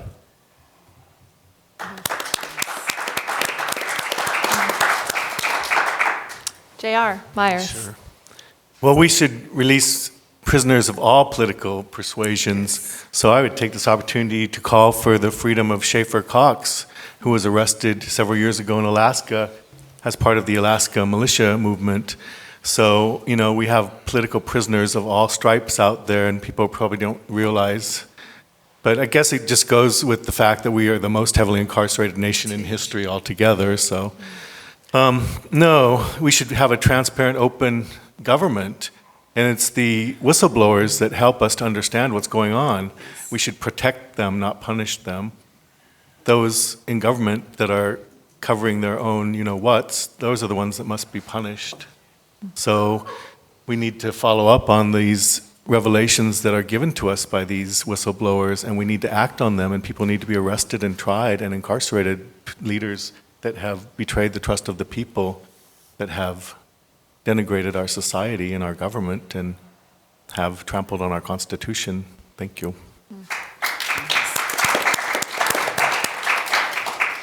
Eric Gerhardt. If you can lean into the mic too. I totally agree that we should free the people who speak the truth. I mean, it's the whole basis of my immunity law is if you can't be integral, you should be charged for the crimes that you commit, and people with integrity should not be charged just the same. And that goes broad spectrum for everywhere across our country. And if the thing about liberty and having justice for all is it needs to be liberty and justice for all. You can't have the separation of the two. I know that they wrote it into the Constitution a long time ago that politicians need their political immunity so they can't be coerced into taking bribes and stuff, but they're doing it anyway. They're just using the back door. And that's the reason why we need to change some of these laws, and not for the people, for but for only our politicians so that the people get the power back. Yeah, that's it. All right, thanks. Charles Kraut. It is said that if Facebook had not been invented by Mark Zuckerberg, that the CIA would have had to do it themselves. So we're talking about two different issues here. We're talking about privacy violations or threats to national security. Since I may be the only person on this panel who has had extensive access to highly classified documents, I can tell you that part of my oath, my two oaths, one to my support and defend the Constitution, my other one to maintain the secrecy of the documents that came into my hands, is one which must be held inviolate, regardless of the source, regardless of who it involves, regardless of the security of the country. I took an oath, and either I am worthy and do uphold that oath, or I am not worthy of my position and should be removed. That's true of our elected officials as well. So the question, the other side of the question is, did these people have access through their employment? Did they have a high security clearance which enabled them to gain access to these documents which they later released? If so, they absolutely positively must be punished for what they have done. If not, or if they coerced someone to obtain information for them, that too is a danger to national security, but it is in some respects protected by our First Amendment rights, in some respects only. Are we concerned about privacy rights or are we concerned about national security? We need to make a differentiation between the two. Thank you. Suriname, Moya Wasife Curry. Hear, hear. They are heroes in every positive thing that has been said. I am in complete agreement, so hear, hear, my brothers. I'd like to take the time to list 19 black folk that are political prisoners still. I'll put the link, so I'll just do a couple. Mumia Abu Jamar, a.k.a. Wesley Cook, former Black Panther. Dabert O. Africa Move organizer. Eddie Goodman, Africa Move organizer. Janet Holloway, Africa Move organizer. Janet Phillips, Africa Move organizer, incarcerated. Jamal Mawakwik Anthony Bottoms. Matula Shaka, Black Panther Party and other organizations. Russell Maroon Shatuzi, since 1977. Sakara Akho, a.k.a. Charles Square, 19. Chuck Simmons, Africa Move organization. Michael David, Africa Move organization. Joseph Bowen, former Black Liberation Army member since 1971. Verons Browns Jr., former Black Panthers since 1973. Fred Mohammed Baran, former Black Liberation Army. Roman Chip Frysdale, former Black Panther. Rakhan Yik Magi, since 1963, 1 year after I was born, so he's been in there 59 years. Ed Poindexter, former Black Panther since 1970. Cujo Subarutica, former Black Liberation Army. Freddie Hilton since 2002. So those are 19 black folks that I'd like to add to the list of folks who all need to be free. We all know Leonard. So there's many people still in our prisons that don't deserve to be there. So hear, and I congratulate all of us for saying their names. Okay, sorry. Thank you, Suriname. Mark Stewart. Let me try to bridge the sentiments of everybody to my left and to my right in 1 2-minute block. The presidential candidates here are absolutely right. Those people should be freed. I am a vice presidential candidate, and let me drop to a level that may be more important. Maybe you'll consider it lower. Sorry. I blew it. I blew it, y'all. You got it? I'm just trying to turn it off. Thank you, Suriname. Mark Stewart. Let me try to bridge the sentiments. Okay, I am now. I'm so sorry. Can we turn it off, please? Can you turn it off? We need to turn the phone off. Thank you so much. Wow, Mark Stewart, you just heard yourself on live. How was that, huh? Look, Mark Stewart. Let me address, Technology. because I am the vice presidential candidate here, another ongoing crime by government, and it is far more widespread. The incarcerations of these men are horrible to them. Guess what's horrible to about 80 million people under 30? It is the Social Security trustees' just blatant abuse, and it should be criminal, of what we know is a bankrupt system that will never pay back the promises that you who are under 30 have been told. It is false, and they know it, and they perpetuate it in the name of who? Well, older people vote. You who are under 30 don't vote as often, so they pay more attention to you. Another near crime, Charles, pay attention, because it's constitutional disrespect every time that our Congress is in session, because they do spending that is not constitutional. Obamacare is not constitutional. Medicare is not constitutional. Virtually everything they do does not conform with Article 1, Section 8. We should be people who rein things in. You want to change the Constitution? It's doable. But until then, it's a very wise document that guides us well. And those in government service now who are abrogating those wise provisions should be considered criminals. Thanks for listening.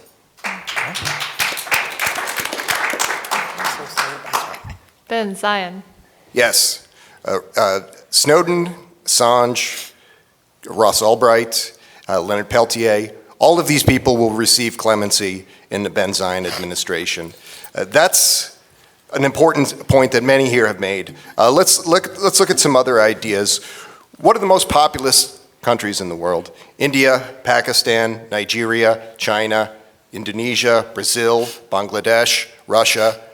What separates them from the United States? The United States has more people in jail than those countries do. And in the first 100 days of the Ben Zion administration, the prison industrial complex and the for-profit prison system will come to an end, and these kind of situations will not be occurring anymore. Thank you.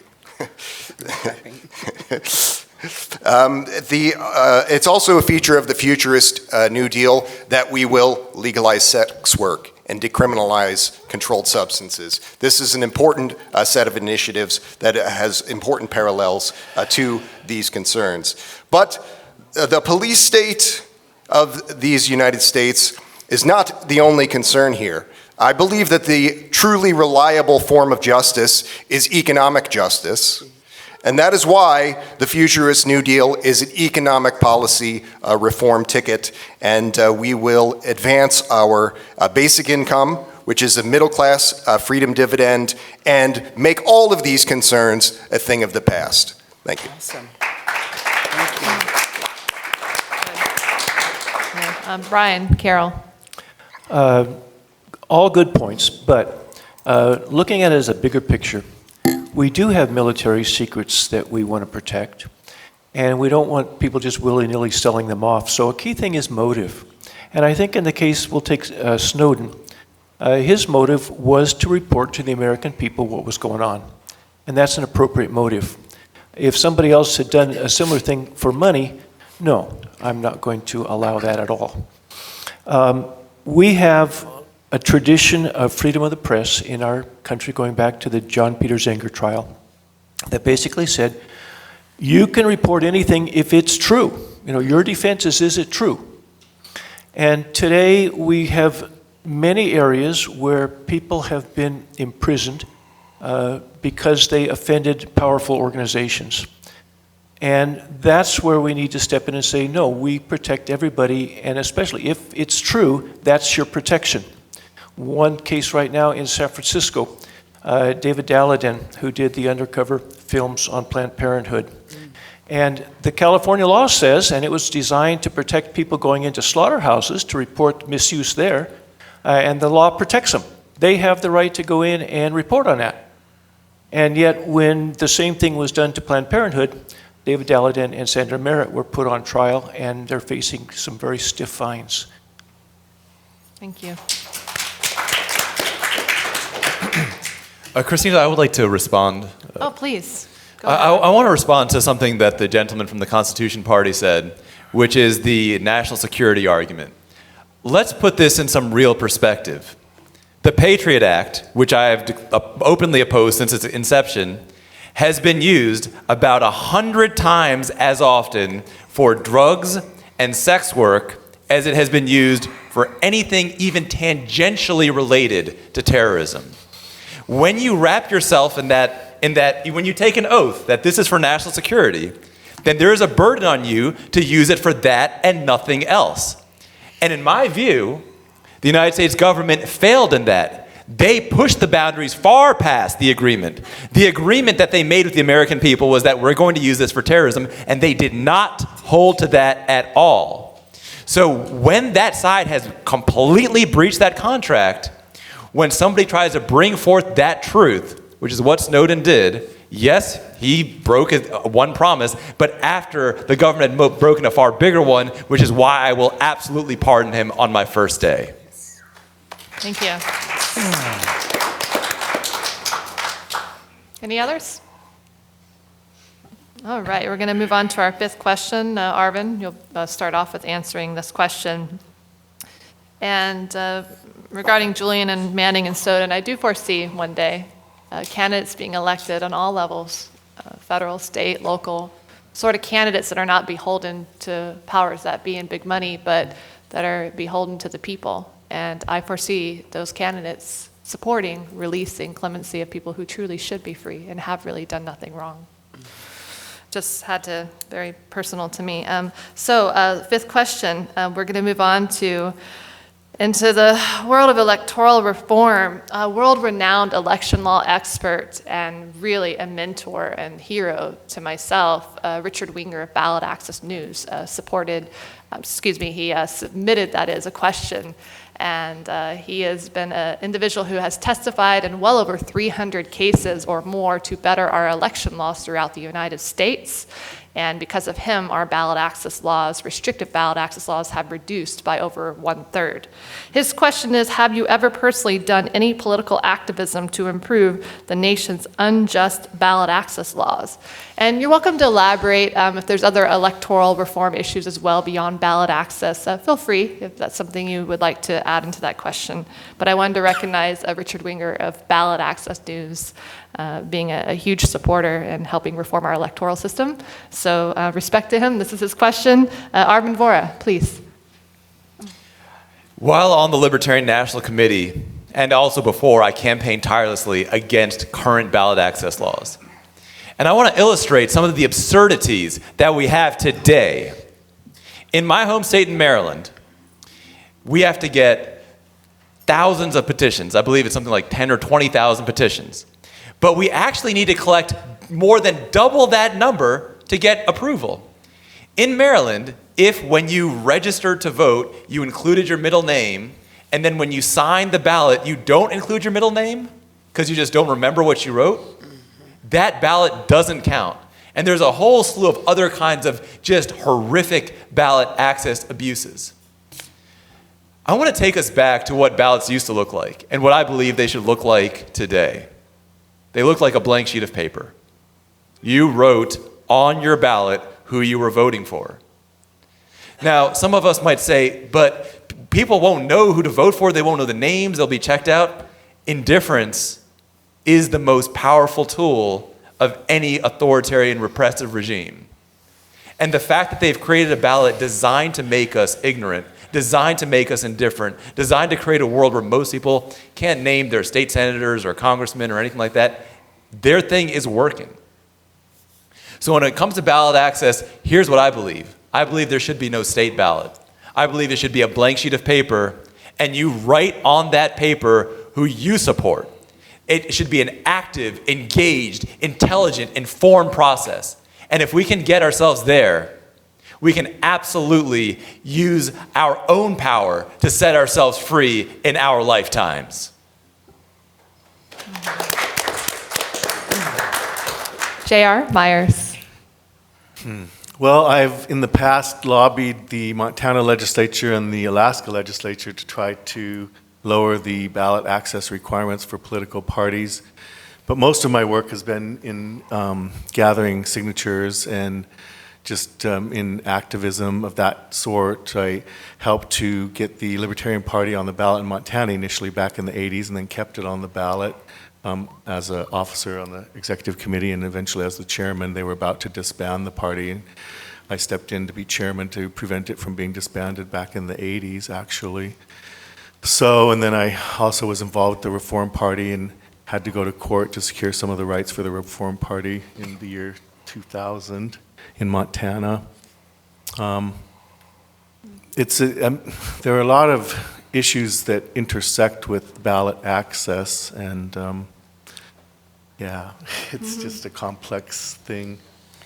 But I've spent, gosh, since I was 17, I've been working on it, just getting people.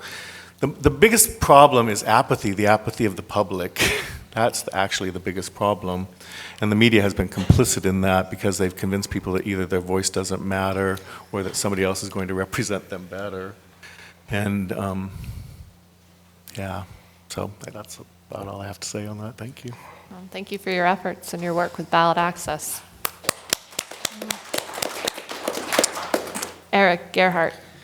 I have no experience in anything with the ballot access, but we're talking about it now, so today is the first day. And the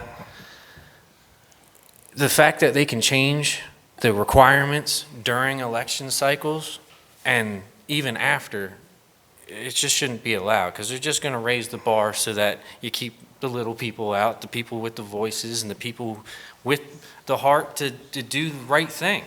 And the system's been changed like that for decades, and it's going to be an uphill battle to take that power away, because you give them an inch and they take a mile, and they're going to continue to do that on every aspect of every part of the government until we get somebody in office and the people around them that will agree and fight to take it back.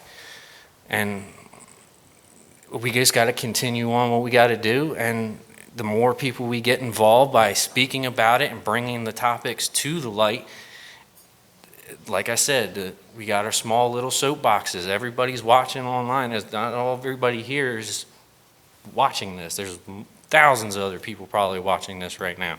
And put a little idea in their head, and you don't even know where it will go. And that's the reason why we come up here. It don't matter if we're not going to succeed, because as long as we spark an idea, eventually something's going to come with it.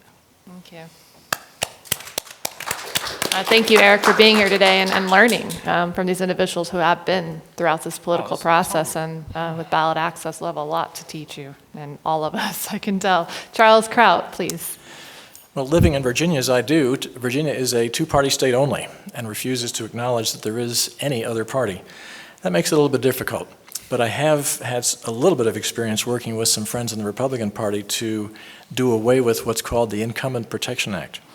Incumbents in Virginia had the right to choose personally whether their opponents would, people who would be running against them in the same party would be chosen through a convention or a primary. That has been fixed, but it was the result of a great deal of effort. Now, it's appropriate for all of us to have an opinion and to be involved in this, but as presidents, of course, we would not be involved in in ballot access laws, because those are up to the states.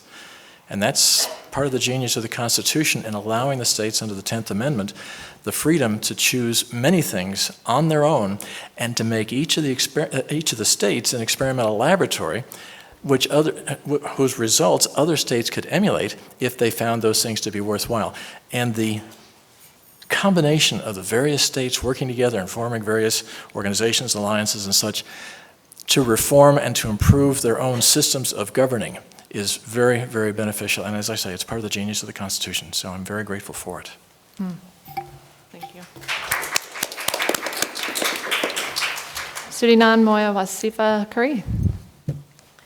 The Green Party absolutely adores and loves Richard Ringer. And being a Green for 18 years, he was one of the first person I connected with because of his immense knowledge and commitment to build a more perfect union. So as a Green Party member, one of the things you do is gather petitions. So I've been around our nation talking to folks, asking them to sign. So it's a part of my book and pick, I call it, showing up, asking folks to get us on. The second thing is that, third thing is that our campaign Pseudonym 2020, conducted every Sunday in December an open book read. I don't know if you all are familiar with How to Become an Anti-Racist by Ibrahim Kendi. We all know our nation is not anti-racist, so one of the big challenges with redlining, voter ID, all the things that black folks and other folks have had to deal with is racism. So we are pushing our party to become the first anti-racist political party. The next thing is I've been a placeholder so we can keep ballot access for the state of Pennsylvania Green Party. Next one is I refer people always to Richard to quote him in articles and to get solid information. I share ballot access on my Facebook pages, on my social media to keep people supported, and I support the Green Party's ballot access initiative, help raise money, and I encourage you all to help get money so the Green Party can retain ballot access and then get other ballot access. So we're on every state in the union. Wow. So today Mark is... Stewart. Thank you, sorry. Today is March 4th. Yesterday, March 3rd, Super Tuesday, I was on 2 primary ballots. I am still a Democrat. And I got 2,000 votes in California. Awesome. To their great credit, this is something good coming from the California legislature. The only reason I could be on the ballot this year was because it didn't require signatures or a hefty fee. Now, I was aware of it. Who knows what it'll turn out to, because 35 million people might engender 200 candidates on the ballot. But as Arvin says, so what? If you know who you want to vote for, you find that name just as you used to in an old phone book. It is not hard. It is not deleterious. Now, my preference would be to eliminate that petitioning system. Instead of 10,000 people that might be required, how about 10 who say something good about you? Because the reality of getting these petitions, and I got 8,500 over the last 2 years myself. So I've had a lot of experiences, and people don't really like being accosted in a parking lot, or even worse, a strange guy coming up to their homes. And look, when they sign, a lot of them don't really know you. You might be a creep, but they like open access. So it is a silly process. Being a placeholder is an unfortunate but necessary and silly process for small parties to do. We would be better off to take this California model. By the way, to, again, their credit, why did I get even 2,000 votes without even visiting California? Because California let position statements be in front of any curious voter. So I'm a libertarian within the Democrat Party. But it was a sign that there were a decent number of people within even that big bad party who had a liberty mindset and would vote out of the box for little Mark Stewart. Thanks to California. You're welcome. Ben Zion. Yes. Ballot Access News, Richard Winger, the Free and Equal Election Foundation, they've done incredible work on behalf of electoral reform. But as a techno-progressive, I'd like to maybe point to some other considerations. Is there anyone here who hasn't bought anything on Amazon in the last month? Anybody? Don't purchase. No, indeed. The state of cybersecurity today is such that we could have a blockchain voting system in every country, in every state as well, in these United States. We are held captive by a tyrannical duopoly that is holding us hundreds of years in the past relative to the state of technology and a better ordering of the civil society. And that is truly, truly unfortunate. I was raised in a family full of computer programmers. I have been BBSing longer than there's been a World Wide Web. I can't remember a time when I didn't know some hackers. And it's accurate to say that I've been a libertarian longer than I've been a capitalist. I want to remind all of the right libertarians here that e-governance is a stepping stone to this voluntarist or minarchist society that you envision. And if you don't support this kind of digitalization, I would say shame on you. You're living in the wrong century. We should imagine what the world looks like in 2100 and begin to create institutions that reflect what the world will be very soon. Thank you. Please go to benzion2020.com. Please go to transhumanist-party.org /membership and sign up today. Learn more about the future. Thank you.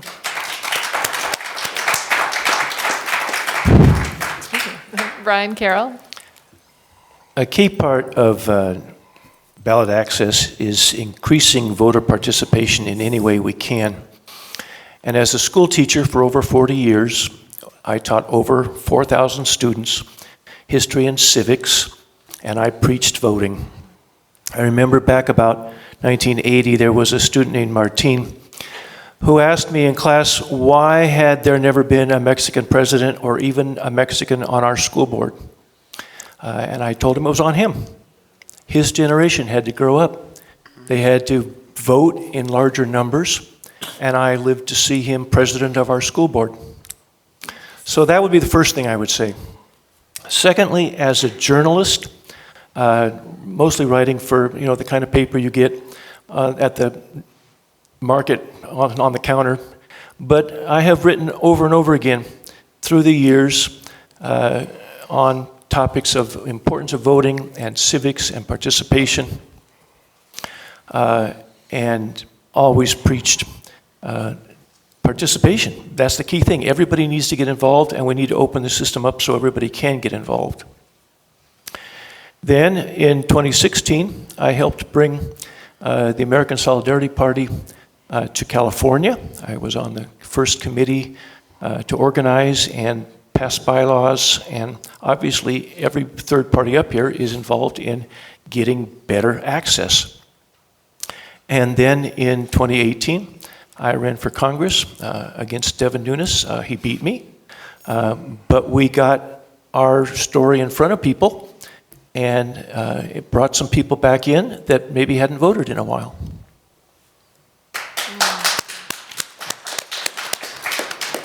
Very inspiring. Thank you very much. Dan Berman. I have to say, a lot of this is kind of irrelevant. It's been said that the president should have so little power that it doesn't matter who he is. We're talking about changing election systems, which might change the results and the outcome, but ultimately it's up to us, the people, to recognize that we are free and we are individuals and we have rights that supersede any government power to take those rights away.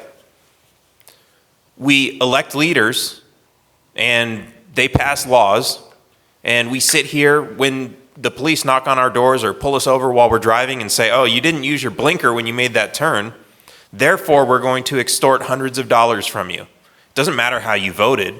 If we're sitting here and willing to accept that the government can extort us for these arbitrary rules that cause no harm to anybody else, consumption of drugs, sex work, all these other issues that people are bringing up here today, why is the government making these decisions for us? Why is the government telling us you're not allowed to do this? And why are we sitting here arguing over who we're going to pick to decide those rules, instead of saying nobody that we pick should be able to decide these rules? The government has a very limited purpose. It's supposed to protect our rights and resolve disputes between us. That's not what it's doing. And it's because the people are not asking it to do that. So we need to change what we're asking from government. And only then will government change. It doesn't matter what kind of election system we have. It doesn't matter who we elect. We need to change and recognize that we are free people. We don't have the right to tell other people how to live. We don't have the right to control other people's lives. And they don't have the right to do the same to us.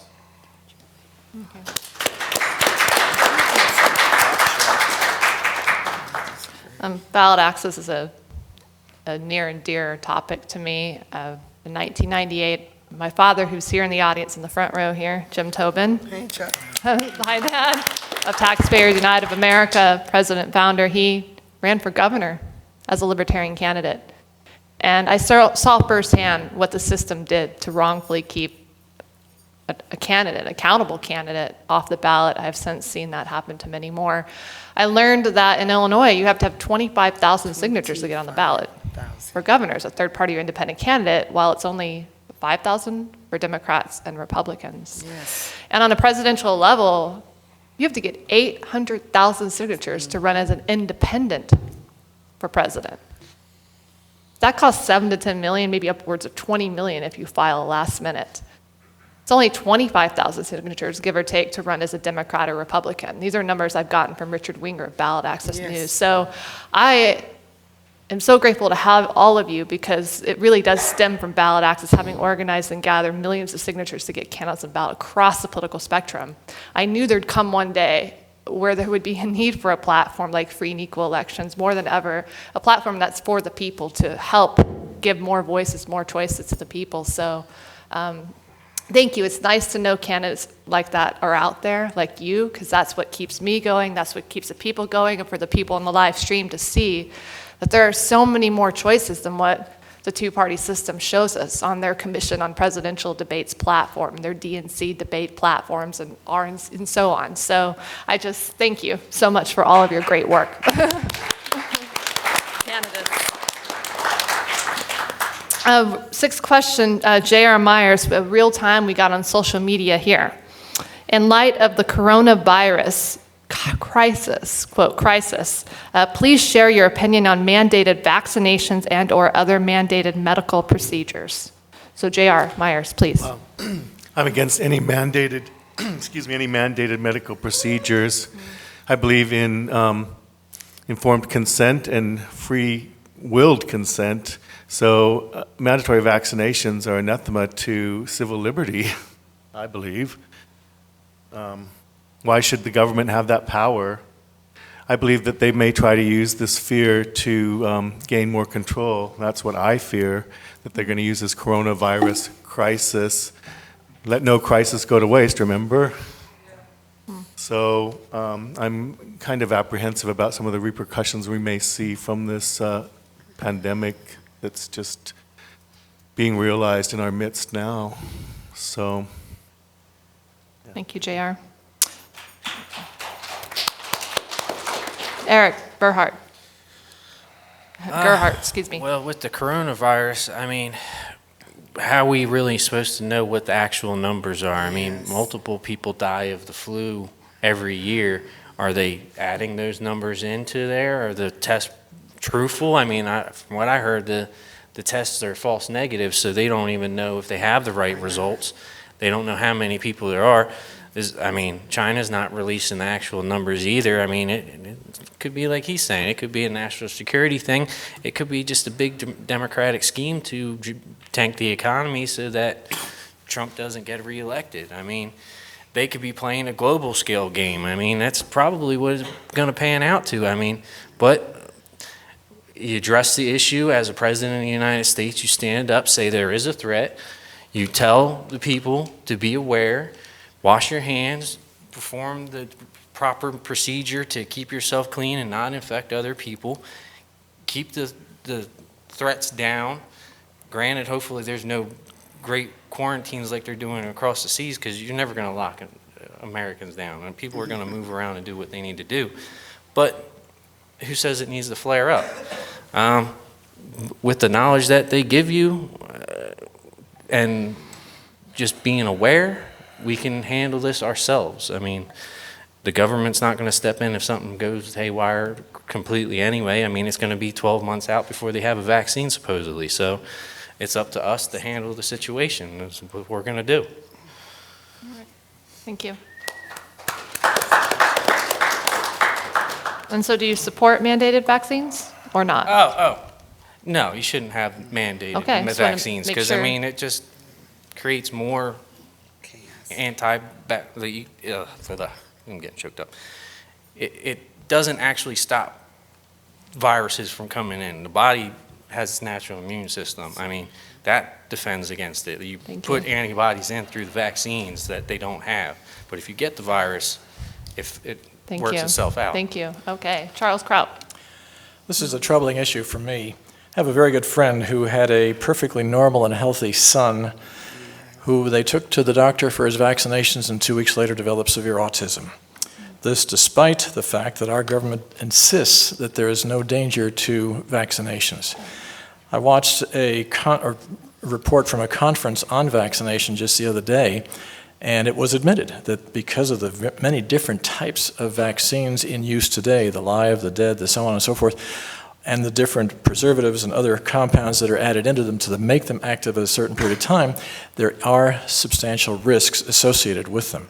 So on that basis, on those two bases, I say that mandated vaccines and such are not appropriate. They're not within the province of government. Now, let's look at the coronavirus or any other thing which is labeled a pandemic. Now that the death rate has been raised on the coronavirus from 2% to 3.5%, this now exceeds SARS in its fatality rate. And the government is going to do something.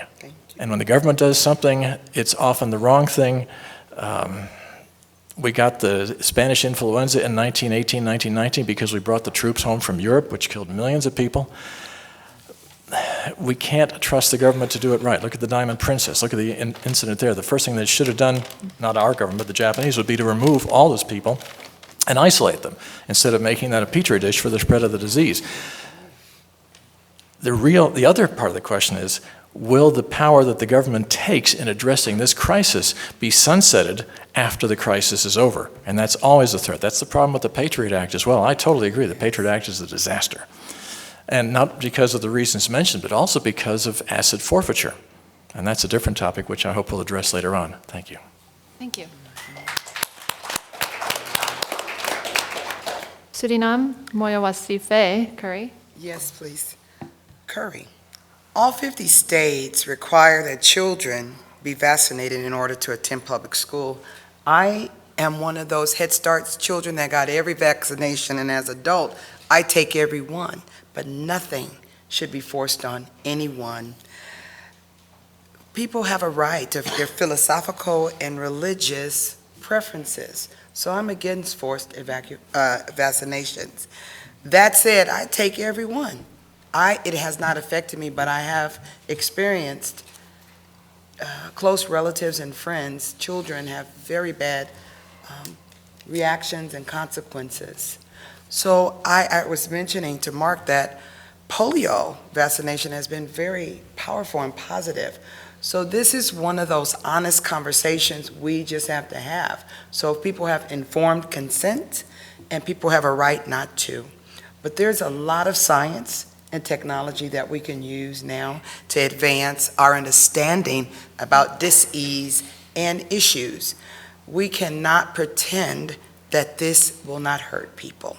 So what do we do as Americans? We should have this honest discussion about the good, the bad, and what we do know and what we don't. Transparency.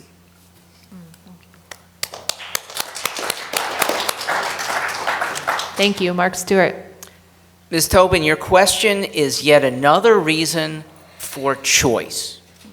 I am pro-choice for any adult activity that people want to do. And if it's a cloistered situation with maybe kids going to school and parents say, I don't want my kids to maybe be exposed to somebody who hasn't been vaccinated. Public schools can't handle that because they can't handle the variety of opinions. Best argument for choice in schools, yes. I'm part of a party that doesn't allow choice. The leaders of the Democrat Party restrict choice horribly. And you know who it hurts the worst? African Americans. Look at how many stupid policies the leaders have made. They big on drug laws that create mass incarcerations and a military, really a prison industrial complex that keeps incarcerated, often black people in prison for no good reason for far too long. They perpetuate a social security system. You should be able to choose out of it. But no, we are stuck with it. And who's the worst? African Americans should be irate. On the whole, they pay in longer, and because of life expectancy tables, not taken out as much. If life expectancy for African American males only 67, and you've paid until 65, you're getting ripped off. It is such an injustice, and white liberals don't listen.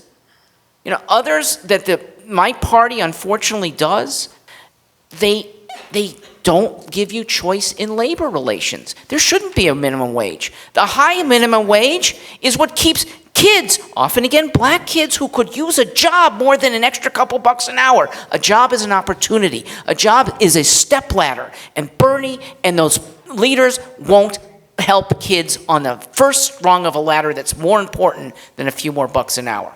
Thank you. Ben Zion. Yes. Well, I disagree with the framing of this question to some degree. I would say Charles Kraut mentioned some comparison to the USA Patriot Act, and some other similar concerns were voiced. Public health is a different matter. You do not want to live in a world without an NIH, without public health standards of this kind. It's not a world where you're going to be living very long. And the United States is the only country in the world that is a developed country that does not have a fully realized public health service. And we've seen a significant drop-off in life expectancy of Americans over the last 3 decades, in part because of this lack of will. And this is owing, to some degree, to folks, when asked this kind of question, standing up here and whistling Dixie about freedom and liberty, and not actually thinking practically about solving grand human challenges. This is why we need the futurist New Deal's Medicare for All Plus program. It is a program that treats aging as a disease, but more importantly, it's a program that sees that 68,000 people do not die every year because they do not have basic public health needs being met. It's been observed that prior to the Enlightenment era, in the Middle Ages, it was cheaper to buy a human being than it was to buy a horse. And to some degree, we still live in that horse flesh world. We do not value human life, and we craft institutions that devalue human life. And then we praise ourselves for the boldness of criticizing these basic safeguards that keep us healthy and help us live a long time. Longevity for all, Medicare for All Plus, benzion.com, the futurist New Deal. Thank you. Thank you. We'll have to finish everybody responding to questions, and then we can have an extension or rebuttal if we would like. So, I would like to say something. And we'll let everybody finish the question first. All right. And all right. So Brian Carroll, please. I am currently caught up on all my vaccinations. And when I was in Israel and cholera broke out, I went and got my vaccination. And I travel a lot, and I always go see what is on the recommended list before I travel. However, I think we have too many vaccinations forced on kids too young, oftentimes in collection of several different recipes at the same time or too close together, and that is a serious problem. I would trust the system more if we didn't have administrators at the CDC who were heavily invested in the pharmaceutical companies. I think we need to have separation between any administrator and the business that they are administrating or looking over. With the coronavirus, we also have a very different public health problem because 80% of the poor people in our country do not have a single paid day of sick leave. And you're looking at people who are already struggling to make ends meet. They do not have adequate health care in many cases if they're just above the level where they wouldn't have Medicaid. But you're asking them to take a day off from work, go get a $3,500 test to see if they have coronavirus, and then you are asking them to self-quarantine for 2 weeks. They just lost their house.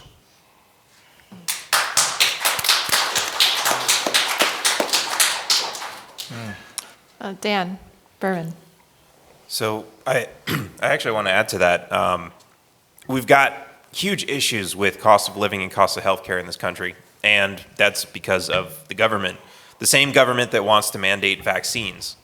So what this means is you look at the cost of healthcare, and it's extremely expensive because while they manufacture drugs in the United States, export them to other countries where they have to sell them for a fraction of the cost because they have much more competition there, like insulin, for example, $100 in the US, $10 in Mexico. It's illegal to import it from Mexico back into the United States. Why is that? You could save 90% if you could purchase what was already manufactured in the United States from another country. They say it's to protect us, but it was manufactured in the United States under the FDA's rules. So is it really that unsafe? And is this the government that's really out to protect us, or are they out to protect pharmaceutical profits? So when they say mandatory vaccines, do we even really need them? Are they just trying to fund pharmaceuticals and put money in their pocket by selling hundreds of millions of vaccines that we don't really need? And here's another issue that's been brought up is with quarantines. Should we have the right to quarantine people who might potentially have a disease that can hurt us? And I say no. Because if you think about it, you can go anywhere in the world, and there are all kinds of dangers, all kinds of things that can hurt you. In some place in the world, you're not worried about people carrying diseases, you're worried about mosquitoes. So do you pass a law requiring that mosquitoes have mandatory injections to prevent a disease from spreading?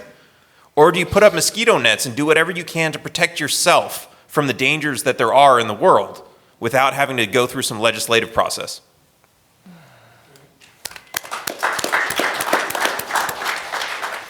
Arvin, Bora. How in the world does a measles vaccine protect you from coronavirus? What vaccine that exists right now would possibly protect us from this current issue? Fear makes people irrational. When we were attacked by agents in Afghanistan, the government's first step was to attack Iraq. And we're seeing right now the medically stupid equivalent of doing exactly that. When it comes to mandatory vaccines, first of all, that's just a violation of a person. You're injecting a person with a dangerous agent. Now, I choose to accept that risk. I've studied it, I take the risk. I understand that there's a risk. But today, agents of the government will tell you that there is no risk. You can look online. There is an organization run by the government, a government agency that's specifically designed to basically pay out when there is a vaccine-related injury. It's not a zero-risk proposition at all. And to force somebody else to take on a health risk is absolutely unconscionable. Here's the thing about vaccines. Either they work or they don't. I believe they do. So I take them because I know that a functioning vaccine will keep me safe from whatever disease that I might face. That's how a vaccine works. If Dan takes a vaccine, that doesn't make me safe. Now, it's true that if everybody in the whole world except for myself took a vaccine, then I would be shielded. But it is not their responsibility to protect me. It is my responsibility to protect myself. So I absolutely oppose every form of mandatory vaccine, every vaccine mandate of any kind. The government, in pushing this, is absolutely violating your natural self-ownership and your sovereignty, and I absolutely stand against it. Thank you. And now we may elaborate if anybody has. I guess, JR, go ahead. My question is, what will be the penalty for failing to comply with the vaccinations? And what are they going to do when it starts spreading amongst the homeless in California? Are they going to round them up and put them in incarceration camps? I mean, that would be the pattern of the historical pattern, wouldn't it, for that kind of perceived threat? So I really am concerned that they're going to use this so-called crisis to further erode our civil liberties and to start mass roundups of people if it increases, if it escalates. And I think that the advent of a vaccination will just embolden those government officials to do that. So that's my greatest fear, honestly. Anyone else? Yeah, please. I do. If anybody. Yeah, I wanted to say some things. Please, I think Mark was next. And then Yeah, I twice heard Medicare for all. And I have to say, if you care about people's health, you do not want big government involved. What has big government done? Well, they mess up almost everything. Medicare for all cannot last long. Now, many people think it's almost a plot to move us to single payer. Okay, as doctors leave, as people get in longer and longer lines for needed care, we're going to say, oh, I guess single payer will do it. Single payer is horrible, and we have it now. Charles, Adam, any other veterans here? You have the VA, which you know to be ones whose motives are not to necessarily care for you. They let people die. They let people be on way too long wait lists. When big government is involved, it doesn't work well. Once again, choice. And when Bernie says, but it's good for everyone, it should be good for those who want it and otherwise opt out. Want to be alive. Thank you. Welfare can care for it. Private Please, welfare. Brian. He asked if anybody liked their Medicare. I'm on Medicare, and I like it. I believe in single payer. No, I had good health insurance all the years I was teaching, and when I retired, I went on to Medicare. I have the Medicare A that I have because I paid into it all those years, and I like it. I purchased the B because it's required by law to purchase it, and it's served me well.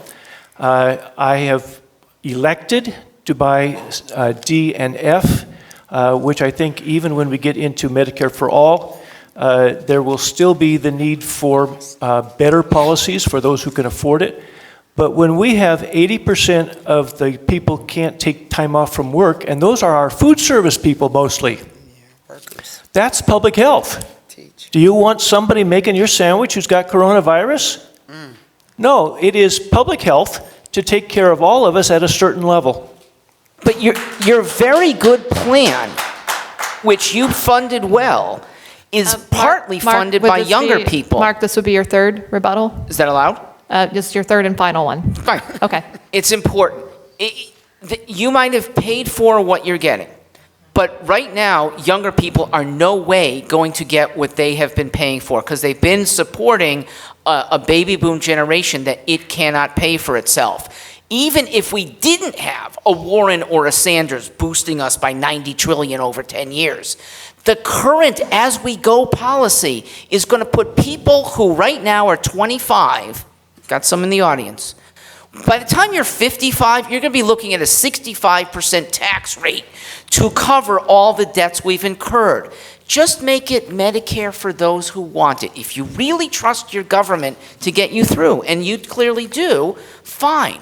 But allowing people to opt out is the epitome of the choice we should have, and it gets us better plans. It gets more possibilities of what is good for that woman who's different from that man, who's different from that person who's not going to be pregnant ever. These should be curtailed, made by individuals and that lovely, spontaneous almost workings of care for what is needed, not what some big government planners force on you. I like that. Suriname, please. We, the Green Party, has a healthcare section of our platform, and we say this statement: we support single-payer, universal health care, and preventative care for all. We believe that healthcare is a human right, not a privilege. It got to be paid for. I agree with you. Our current health system lets tens of thousands of people die every year by not providing adequate care. That's real. The United States is the only industrial nation without a national healthcare system.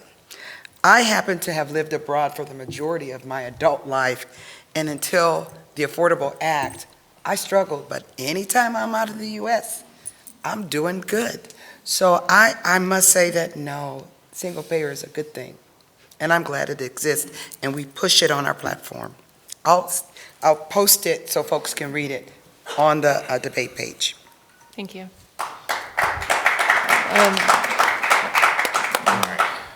I had one thing to I think say. Dan or Brian, but you were. I thought I said it first. Yeah, I'd I like think to you've just been say my waiting for piece a and while. then Go ahead, you can Eric. finish. He has. Please, So, Eric. Thank you. my cousin also became autistic when he was 3 years old, and my doctor is a neurosurgeon, and he believes it was down to him getting the MMR vaccine, which MMR is measles, mumps, and rubella. 6.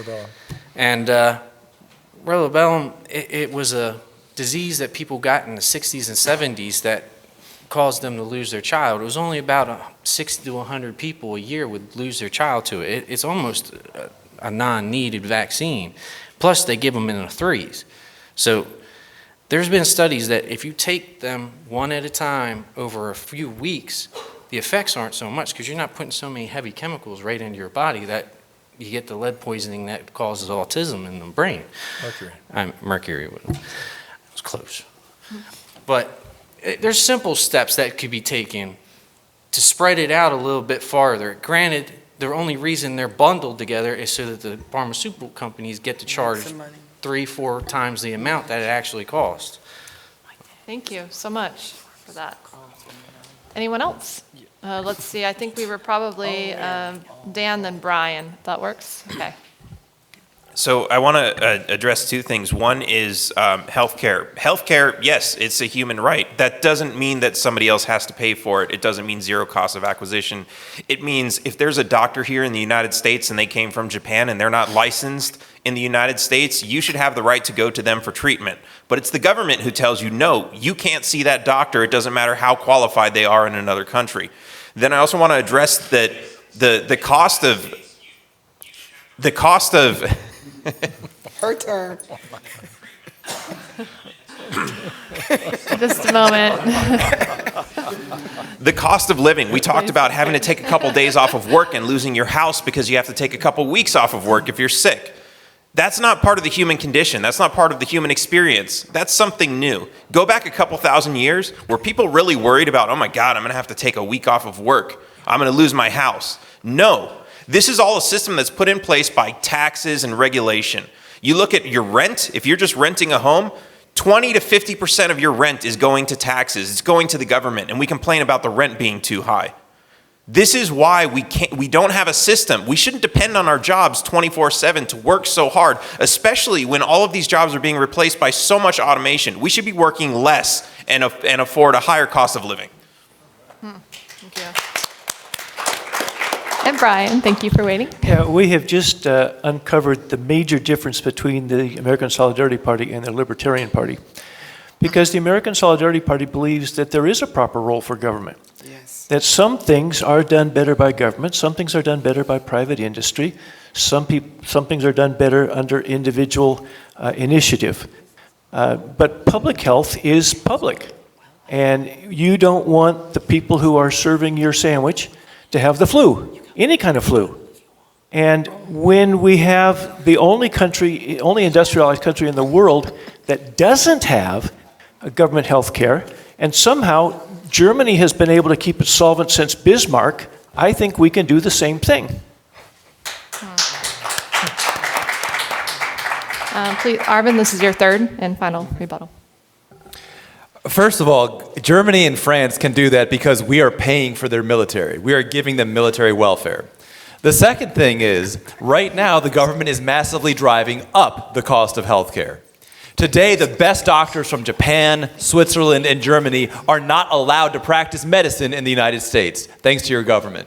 Today, a drug, after it has already been completed, is often left on the bench because it's not worth the drug company effort to actually go through those final trials. These are drugs that work, they just don't have the money, and they don't think they're going to recoup their losses. Right now, thanks to your government, you cannot buy medicines from overseas. In the 1950s, when the government was a little bit smaller, normal people had doctors come to their house. Where the government has gotten involved, the price has gone up. Where the government has been involved, for example, with EpiPen, the price has gone up from about $100 to a few $100s. Where the government's a little less involved, like with LASIK, the price has gone down from tens of thousands of dollars to a few $100s. Getting the government out of healthcare will make it lower cost and actually affordable to all Americans. Thank you. Charles, you're feeling a little left out there, huh? Just a little. Please. Now, I thought I'd mention a couple of books that I have read recently. We talked about, a long time ago, about mortality rates declining in the United States. There's an excellent book that came out about a year ago called The Hacking of the American Mind. And it talks about metabolic disorder, which is a new condition which is dramatically shortening lifespan in the United States. And it came about because in the 40s and 50s, the United States has this great discussion about, is sugar better for you than fat? And the sugar lobby won. So we now have millions and millions of Americans suffering from metabolic disorder. The other book is about DDT, and this is a classic example of every government in the world agreeing and being wrong at the same time. If you remember Rachel Carson, 50 years ago, Silent Spring. There's a book out now, it's been out about 3 or 4 years, Silent Spring at 50. DDT was banned worldwide because it was considered dangerous to human health. 50 years later, research has proven conclusively not one human being has ever been harmed by DDT, but tens of millions of people have died horribly because there's no substitute for DDT. Thank you, governments.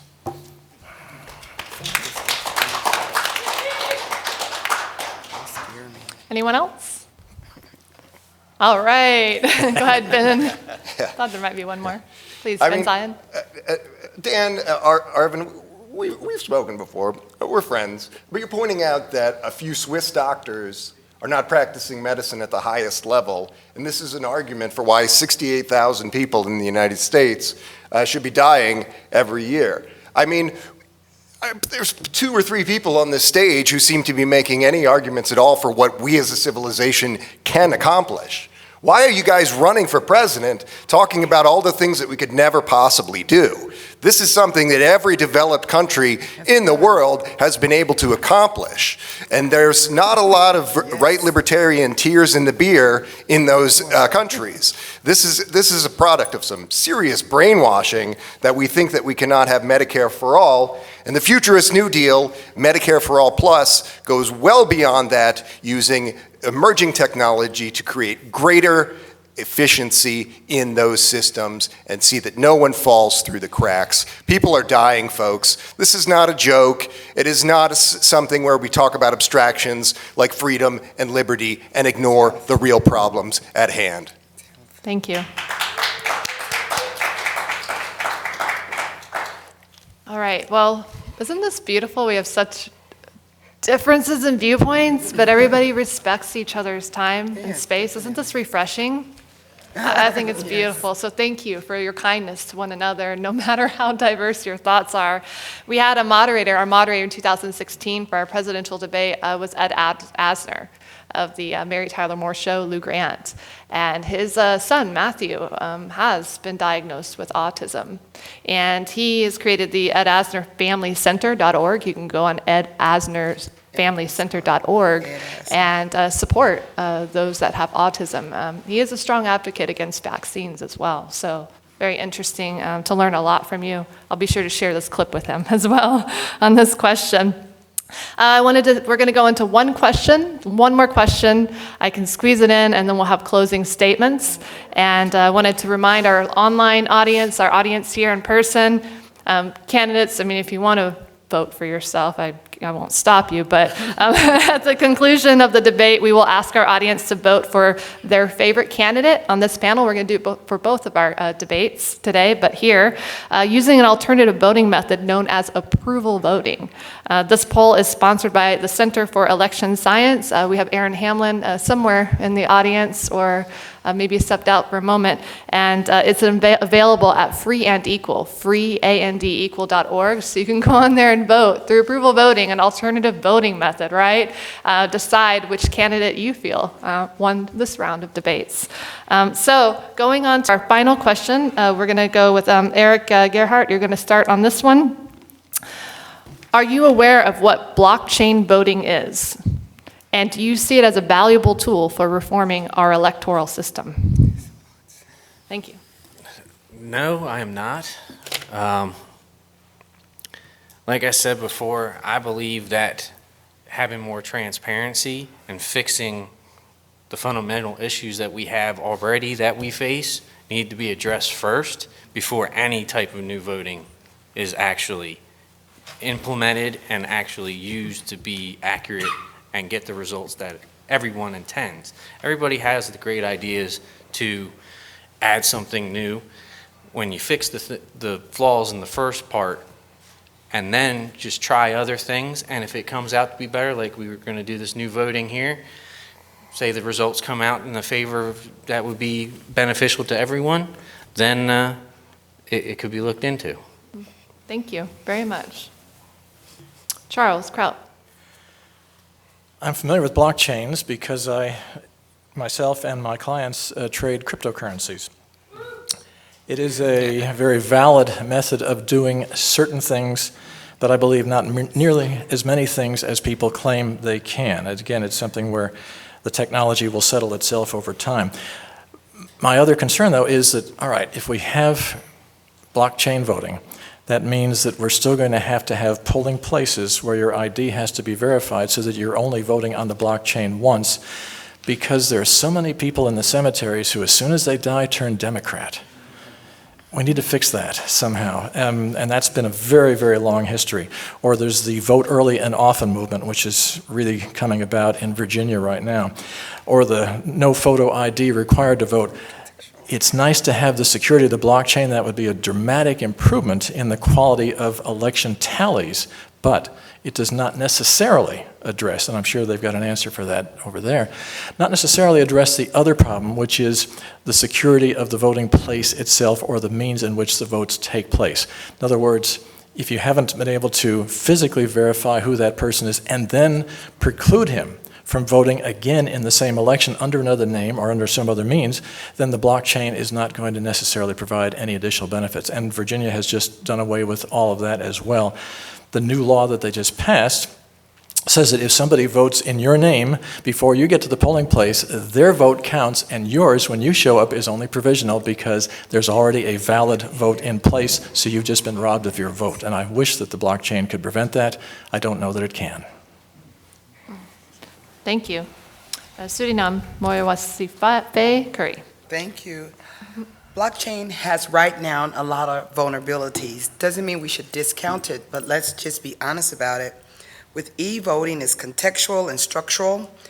Also, source coding is vulnerable. There's a lack of security, someone mentioned. And then infringements. I don't want to dismiss it, but right now I take a step back because of the vulnerability. I just mentioned like 4 or 5 of them, but there's more to come. My first degree is in criminology, so I don't want to dismiss it, but I think we need to keep working on it. Naples, Italy, Switzerland. There's a lot of information going on, but we can solve the problems. But right now, I can't step right into it, but I believe we should keep working it to work out the vulnerabilities. I've mentioned 2, 4, 5 of them, but there's a few more. Thank you, Suriname. Mark Stewart. I'm a Bitcoin guy.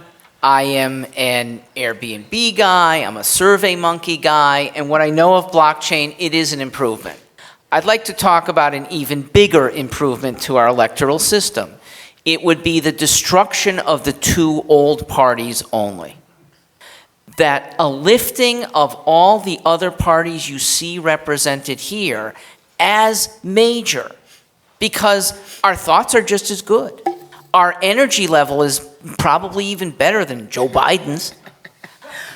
Our accomplishments, published authors, farmers, all the stuff that you guys have done are probably far more worthy than what your average elected congressperson has. What's the congressperson who served 20 years done?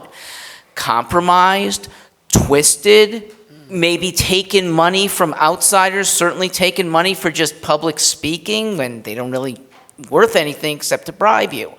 Elevation inside the traditional 2-party system is based somewhat on selling out the rest of us. Yeah. And oh yeah, when there's compromise, there's bipartisanship. You know what that means? Democrats and Republicans have sold us out. And the biggest interest can take the most advantage of that. Greens, libertarians, transhumanists, constitutional party members, they're more principled to be sellouts. They're not going to do that because that's what we have going for us. And it makes a better vote, even if it's not yet a winning vote. But let me tell you where it would win. At the state legislative level and even at the congressional level. Their party is not as big of a deal, please encourage your reps to, or your average citizens, the mom who's raised 3 good kids well. She should be in Congress compared to your average representative in Congress now. Thank you very much. StewartForLiberty.com. Ben Zion. Yes. Well, you're hearing a lot of folks. Mark has pointed out that we have a two-party system that is deeply invested in voter suppression. A blockchain voting across the United States solves many of those problems. This is a point that seems to be ignored. I'm hearing an awful lot of people who say out of one side of their mouth on this stage that they are against voter suppression, and then they're all echoing Republican voter suppression talking points and Democratic voter suppression talking points. We need to be a little bit better, aim a little bit higher, and the futurist New Deal for America and a blockchain voting system. We've had some incredible successes with our organization internally, but this is not the only people who have embarked upon this project. The entire government of Estonia has operated a blockchain voting system successfully for 12 years. And they started to invest in that infrastructure in the early 1990s, when other people were not even considering these prospects, and they've been able to operate this. This is something that everyone in the world can be doing. We just have to have the political will and not fool ourselves into thinking that technology cannot possibly do what we do in every other sector except for public policy. Thank you. Brian, Carol. I'm open to adding technology to our voting system, but I think that the most important thing we can do is go back to paper ballots that can be traced. The other areas where we can be working on improving our elections, there is systematic suppression. I think it was North Dakota that recently said you couldn't vote if you didn't have a mailing address, a physical mailing address. You couldn't vote with a post office box or anything. And that specifically is targeted against those who live on reservations where they don't have addresses. You know, we need to get rid of those kinds of things that are ruling a lot of people out from voting. I think we can go to clustering congressional districts, you know, put 3 together and have 3 candidates and elect, or 3 positions, and if you have 20 candidates, at least a minor party is going to have 1 of the 3 if they can get up to a certain threshold. So there's a lot of different kinds of things we can do, and technology is a part of it, but I sure like paper ballots. Thank you. Dan Berman. So blockchain is an interesting buzzword that everyone loves, but what does it really mean, and how would it affect a voting system? With a blockchain, you could still have somebody register multiple votes unless you have a system in place to check that. With blockchain voting, if you walk into a voting booth and you press Libertarian and the machine registers Democrat instead, how would anybody ever know? So this is where the paper ballot comes in, but paper is, of course, really difficult to count. There's a solution to that. When you register on a voting machine, it gives you a digitally signed piece of information that you can save in your phone, and you can go verify it later on. It's the equivalent of a paper ballot, but using blockchain. So blockchain alone, it's just a buzzword. It's just a single piece of technology. It's not the solution to everything, but it can be incorporated into a much bigger system. But even more important than all of this, I want to go back to the same thing I've said a few times during this debate. Why would anyone want to rig an election? Why? Just so that they can say, oh, I was elected, I'm the person who gets to sit in the chair. No, it's because they want power that they shouldn't have. They want power to steal from us through taxation. They want power to control us. They want power to sell to one corporation that they will ban the sale of another corporation's products. They're creating monopolies. They have the power to create monopolies and steal from us and oppress us and abuse our rights and take away our freedom and our choices. And this is the most important thing. We need to reject that idea of authority that we're giving to these politicians with the trust that they're going to do the right thing, because they have a terrible track record of doing that.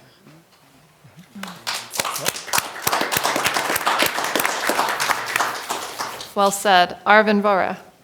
I first want to address something really quick that Ben said. We're not talking about a few Swiss doctors, Ben. We're talking about thousands of doctors from many different countries. We're talking about lower cost drugs re-imported from many different countries. We're talking about making things that right now are only available to the ultra rich available to everybody. So it's not a very small thing we're talking about when we talk about opening medical borders. But when it comes to blockchain, one of the greatest applications that I can see for it is through voter referendums. Voter referendums have helped rewrite the political map. They have been what has allowed us to legalize marijuana and now legalize even mushrooms in different areas. It's allowing us to scale back the war on drugs, one of the most heinous and evil actions in human history. To lock somebody up in a cage because they are struggling with a sickness is barbaric in the extreme. Yes. And thanks to voter referendums, we've been able to scale that back. And that's what I want to see more of. And so blockchain technology, it's not going to fix the problems. And Dan's right. We do need government to be so small that it can no longer sell any special favors to anybody. That's how you get corruption out of government. But blockchain has the ability to increase our ability to vote directly through voter referendums. So what I'd like to see us work on are ways that we can have the will of the people more accurately represented. At the state level, that is going to be through repealing laws, through voter referendums, through ending heinous things like the war on drugs, through voter referendums, to getting rid of unnecessary, bizarre property taxes through voter referendums, to ending civil asset forfeiture through voter referendums. And if blockchain can help that, I absolutely support it.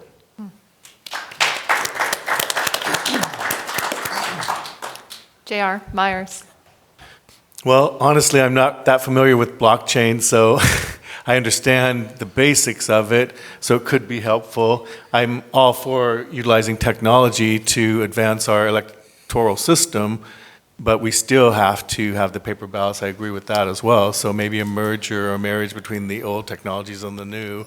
I don't know, maybe that's ignorant because I don't understand the blockchain technology, but something about the paper ballots just seems so Real. essential. So I really am loath to give them up.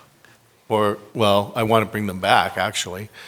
But I don't know what the question is. Ultimately, is it to increase voter participation? We could do that with mandatory voter laws, like the Australians do.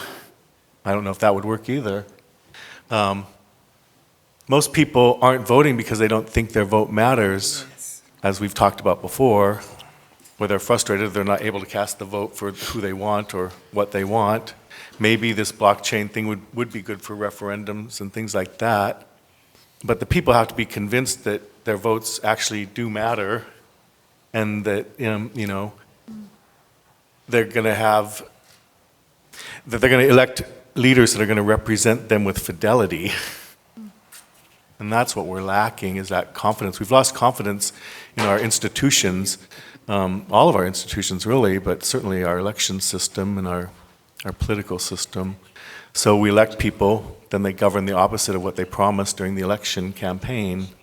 So, yeah, it's a deeper problem than just technology and access to the voting system. It's about the heart and motivating people with the right motives and getting them out there to actually reclaim, as we've talked about tonight, reclaim the system. Thanks. Thank you, JR. I certainly sense utmost fidelity and heart from every single candidate on this panel here today. So thank you for that. Eric, please, Gerhardt. Oh, you already went. I finally made an error on that, so it's going to happen after 3.5 hours. So we're going to go into our closing statements, and there'll be 2 minutes each. And then I'll do a closing statement. And again, urging people to go to freeandequal.org for that approval voting poll if you have a candidate here in mind that you want to vote for, and also in the audience as well.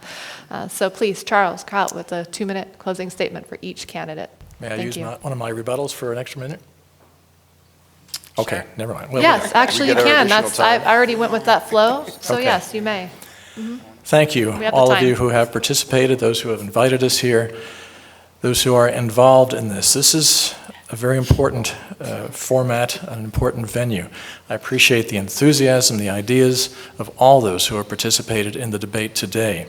All of them are worth considering. I will mention that what has not been said in this debate so far is that Contrary to popular opinion, the United States is not and never has been a democracy. It is a constitutional republic, and I will speak in its defense.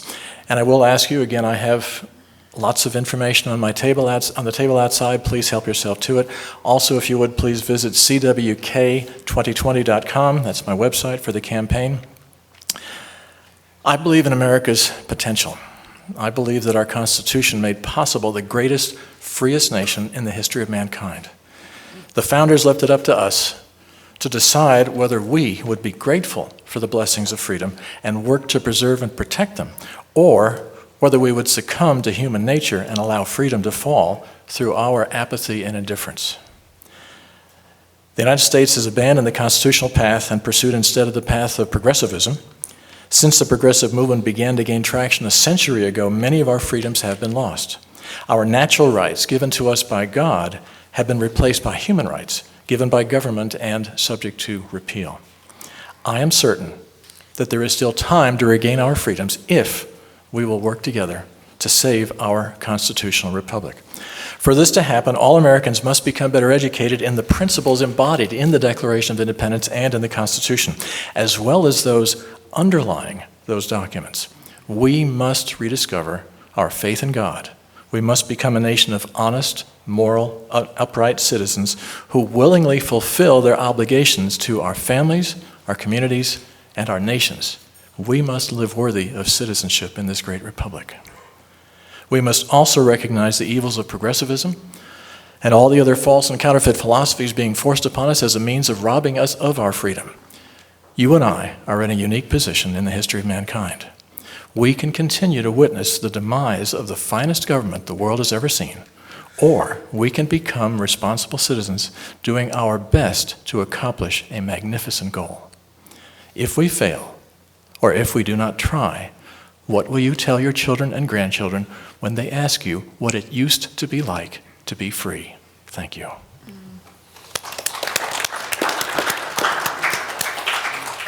Thank you, Charles. Suriname?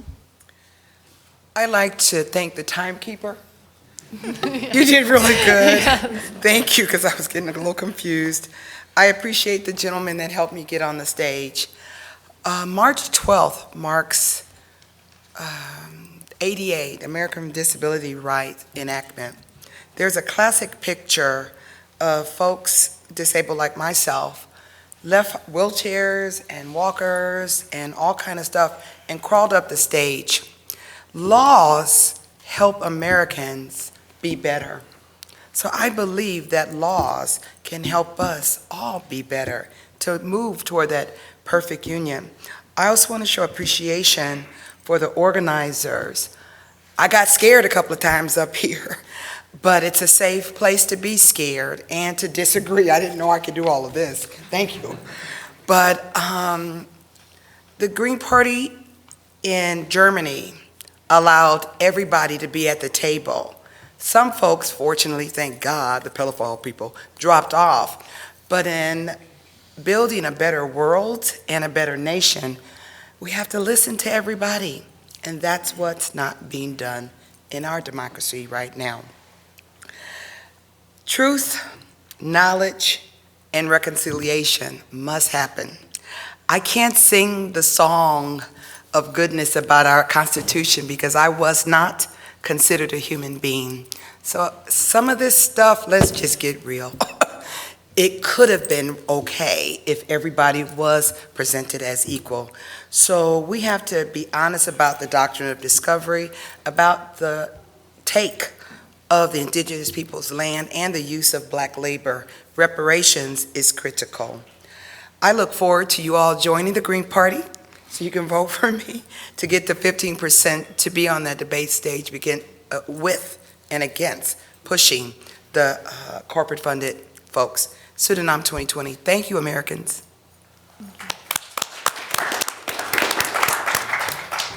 Mark Stewart. I especially want to address progressives because I want progressives to realize that every policy that you would like to see is done better by libertarians and conservatives, and on domestic policy I equate the two. I am pro-gay marriage.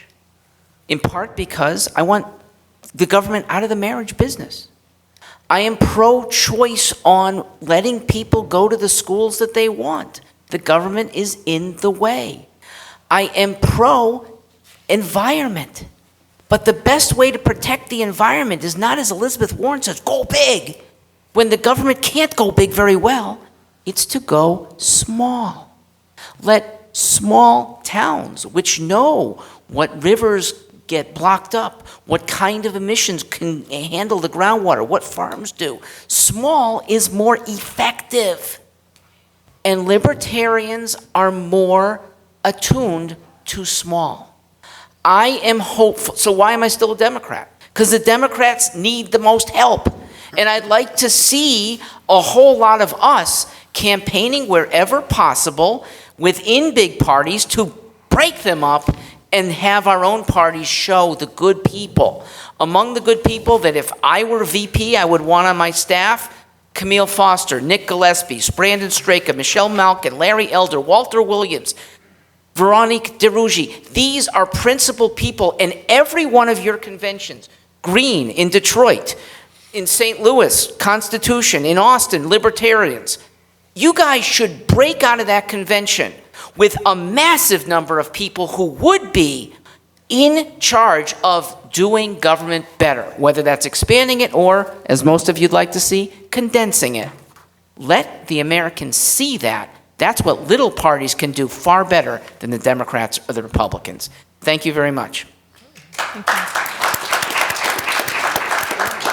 Ben Zion. Yes. These are incredible insights that we've heard tonight, and something that we've heard time and again is we should do more with less. But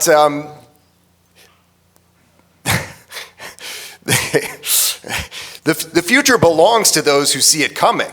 I don't hear policy initiatives attached to these ideas of whistling about, dog whistling about freedom and liberty. The Futurist New Deal was designed to help all of us survive and thrive throughout the 21st century. And blockchain governance itself would advance that functioning, representative governance in a real way. The world has never really seen that sort of sophistication, and we can do it with ease. There's so many things that we could do. We have to think in terms of policy initiatives and not talk about the things that we don't want in a worst case scenario.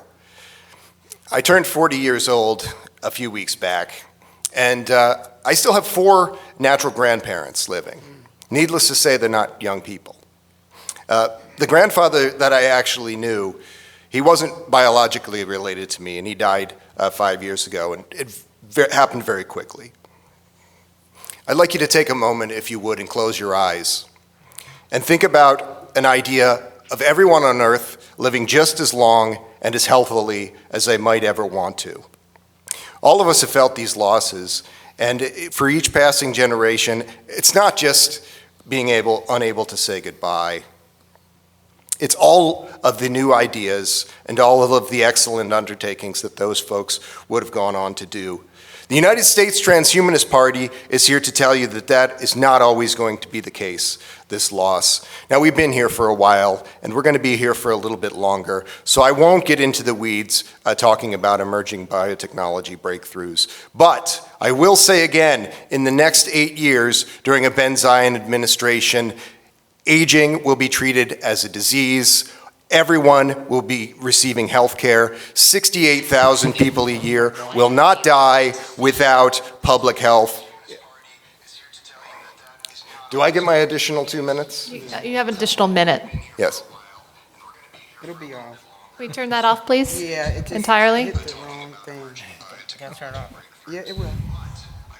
Listen Could to you help, that, Mark? that's Can good. you turn that off? Thank you. I hit the wrong button. Excuse me. Go ahead, Ben. Yes. Take another full minute. My friend Gennady Stolyarov, he wrote a book. It's called Death is Wrong. I suggest that you read it. Death is Wrong. 110,000 people die every day because of what will be in the course of a Ben Zion administration, preventable conditions of aging. And we can go beyond the 20th century ideas expressed on this panel and go beyond the 20th century methods of medicine as well, and we can put an end to death by being a little bit smarter, by using advanced technology, by putting on the big boy pants and using all of the new things that we have to build a better world, and not bickering about what we can't do and talking forever. The United States, we sent people to the moon. And all of the years before, people said we could never do such a thing. And we did it. And we did it. We touched the face of God. We're going to do it again. The Futurist New Deal is a path to surviving and thriving in the 21st century. Please go to benzion2020.com. Please visit transhumanist-party.org. And thank you for your support. Thank you.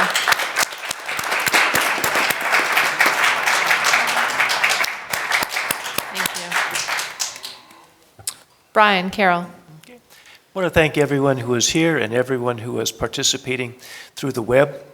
The key word for the American Solidarity Party is life. Life begins at conception, but it does not end at the border, nor should it end living on the street. There are a variety of threats to life. Climate change is a life issue. Aggressive militarism is a life issue. The American Solidarity Party values justice. Racial justice, economic justice, environmental justice. Social justice, by my definition, is people who have voice and privilege, using their voice and privilege for the benefit of those who don't have voice and privilege. And in our society, nobody has less voice or privilege than the preborn. Justice only exists where laws are just, and justice never allows a few people to be privileged to the detriment of others. Justice does not benefit some while putting others in misery. Examples: private prisons, price gouging for pharmaceuticals or health insurance, debt bondage for students, arms manufacturers, big abortion, and any activity that warms our climate. In the United States, both major parties defend the continuation of these injustices because they depend on the patronage of those who benefit. We can do better. My website is briancarroll.life. The keyword is life. It's also the domain name. Thank you. Dan Berman. So this idea that government policies are going to make everything better for us. Imagine a car.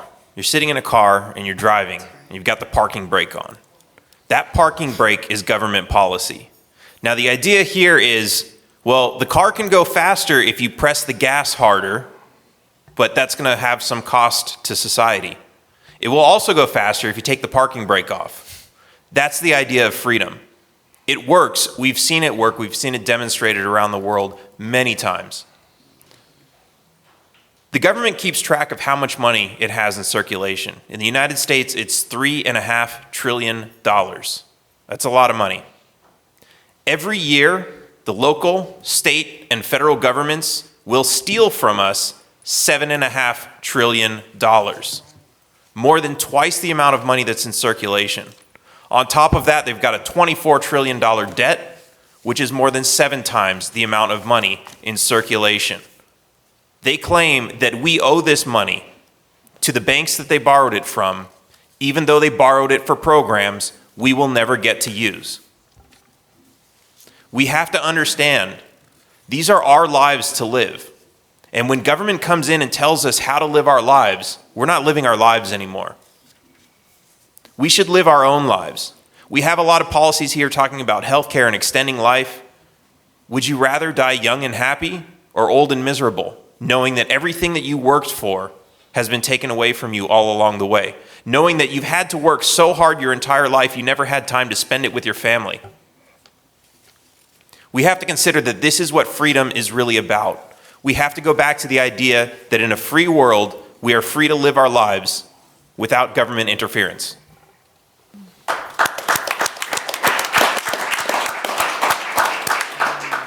Thank you. Arvin Bora. As an educator, I've seen the most damage done to children in this country comes from government schools. And when I encourage people to homeschool, as an educator, when I work with them, they express their fears. Their number one fear is, I can't do it. I can't teach my kid at home.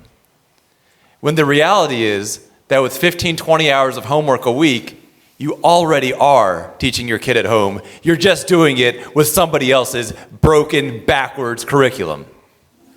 And when it comes to voting for third parties, the number one fear is, I might waste my vote. You already have been. Whether you voted Democrat or Republican, you've been sending our young men and women to pointless, endless wars that do nothing but create enemies. I'll end those wars, shut down foreign military bases, and bring the troops home. Whether if you voted Democrat or Republican, you voted for the immoral and heinous war on drugs. You voted to lock people struggling with a health issue into government cages. I will end that practice. I will use pardons to end the war on drugs. Whether you voted Democrat or Republican, you voted for the FDA, which has made medicine more expensive, more unaffordable, and put us 10, 11 years behind. Because that's how long it takes to get something through FDA approval. We are literally, to speak to Ben's point, right now living in the past thanks to the FDA. I want to speak briefly to the Bernie supporters. You want the same thing that I want. You want college to be affordable. You want to end student debt. Your way has been tried. Government involvement in education has raised the price of college. My goal is to end government involvement in higher education and force colleges to go to lower prices so that student debt will be a thing of the past. We can keep on trusting government out of fear, or we can trust in individuals out of hope and out of our belief in liberty. My website is votevora.com. If you support us there, you'll be getting this message out to many people across the country. And if you want to learn more about our platform, it's lp.org.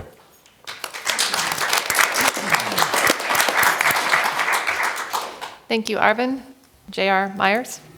So I believe neither government nor technology is going to be the answer for all of our problems. I think it's the height of hubris to believe that we can conquer death through technology. For the scriptures do say it's appointed unto man once to die, and I do believe that to be true.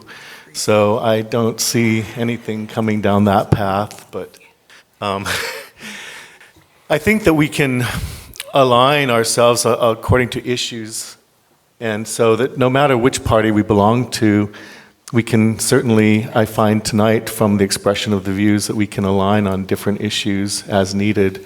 Political parties are really tools, or should only be tools. They should not be other idols, I guess. That's what I'm talking about here. We should cast down all the idols, shouldn't we? Yes. And free our minds from these tricks. But, you know, if we don't do it, no one's going to do it for us. So we need more of these types of debates. We need free and open elections. Yes. We need to keep squawking, keep making noise. Do not be silent. Do not sit back. Do not fall asleep. You know, don't give in. Don't give up. We have to keep going. What else is there to do unless we're to be slaves? You know, I say I don't want to be a slave. I will never be a slave. I will keep fighting. I will keep speaking out. After all, our strongest weapon is our voice. So I just would encourage everyone to keep speaking to each other, speaking truth to power. Do not remain silent. Do not fall into silence. Do not fall into despair. We need hope, and we need vision. And that vision will come through these types of public debates. You know, this is where we will refine our ideas. We don't have to assassinate each other's characters or impugn each other's intelligence or demonize each other. I want to restore civility and to restore the republic, and that's the lifeandlibertyparty.com, johnrichardmyers.com, M-Y-E-R-S, johnrichardmyers.com. Thank you. Thank you so much. Never give up, right? Never submit. All right, Eric Gerhardt. I believe in the Constitution wholeheartedly. I believe our forefathers bled and created something very beautiful that multiple people, millions, have fought for and died for, that shouldn't be given up, ever.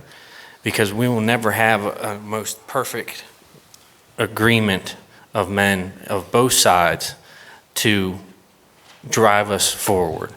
It's not perfect. Nothing's perfect. But just like I came up here scared, I had mistakes, I'd rather come up here and make mistakes and fail and be better tomorrow, as everybody across America should try and fail. You'll be better for it. As long as you want to do better, that's all that matters. And that's what America should be, and that's how I feel. God bless America. Come on.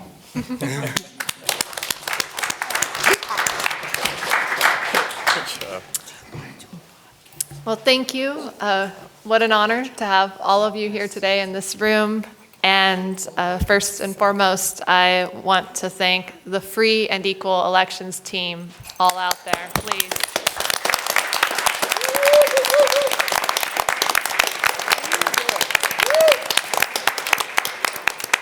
For their tireless efforts to make this debate happen. Without you, Free and Equal and Open the Debate's vision would be just a dream. I'm sorry, a vision would be just that, a dream, untouchable. Never, I got a little teary, so it was hard to read for a moment, and never brought to fruition. Because of you, history is being made today, right here in this room. Secondly, I thank the audience. Thank you, all of you, by choosing to tune in and open your minds to the idea presented by this diverse set of candidates who are actively breaking the toxic status quo and casting aside the veil which seeks to divide us. No words could ever express the gratitude that I feel. My intention is to show you through my actions. I promise that I will fight for our freedom by your sides tirelessly and never back down, even in the face of the fiercest of opposition. Thank you, candidates, for participating in our open presidential debate. We are so grateful to our co-host, Eli Beckerman, the founder of Open the Debates. Please. And all of our sponsors here today, watching today, supporting us. This is the kickoff for our series of presidential debates. That's our goal. And our 2020 United We Stand Tour, which is sponsored by Thrive Fest Hawaii, Heartland Communities, Earth Week, Sister Winds Festival, Freedom Rising Convergence, and Tribal Vision. For updates on our events and upcoming information, also our upcoming, that is, blockchain election assistant app, which will transform our voting system and bring about political transparency. You can sign up to freeandequal.org or follow us on social media. I follow this musician by the name of Nako Bear, and one of his words that really resonates with me is a saying in his song, "I believe in the good things coming." And boy, do I. We will see through this illusion that the system has created that we will rise above and shape our future for the greatest good of the American people. The moment you give up, you become a part of the problem. Yes. That is what the corrupt system wants. People who will comply no matter the cost. This is not an option. We must refuse. We must fight. It's time to put our differences aside and unite, that we can agree on far more issues than not. The whole world is watching us. And when we rise together here in the United States, everyone will follow. It is time to come together and bring about peaceful, compassionate solutions throughout the United States of America. So, on that note, that is the end of my speech. I guess it's, yeah.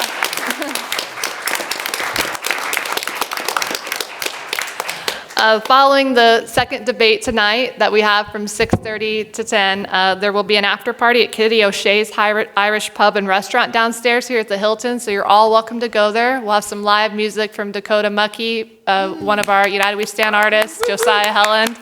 And so that'll be beautiful. And we invite you to come down there and let the networking and conversations continue. The approval voting poll, please go to freeandequal.org. I've been told the approval voting poll is there. I've been kind of doing that in the debate and making sure it's a lot going on. But go there and vote for your favorite candidate or your favorite candidates, because you can actually vote for multiple ones under approval voting. And those votes count up, and the one that's count together, and the highest one wins. So please go to freeandequal.org and be a part of that approval voting poll that's sponsored by Center for Election Science. Thanks for your support. Finally, a heartfelt request. If you want to see more debates, you want to see this evolve into a tour, have I turned down big money? Yes, over and over and over and over again, because this movement is not for sale. And sure, it has been, right? Thank you. It is not for sale. And so if you're able to help support this debate, we've had a lot of, as it can be, in Chicago, unexpected costs that have hit us, but we're here. The debate has happened.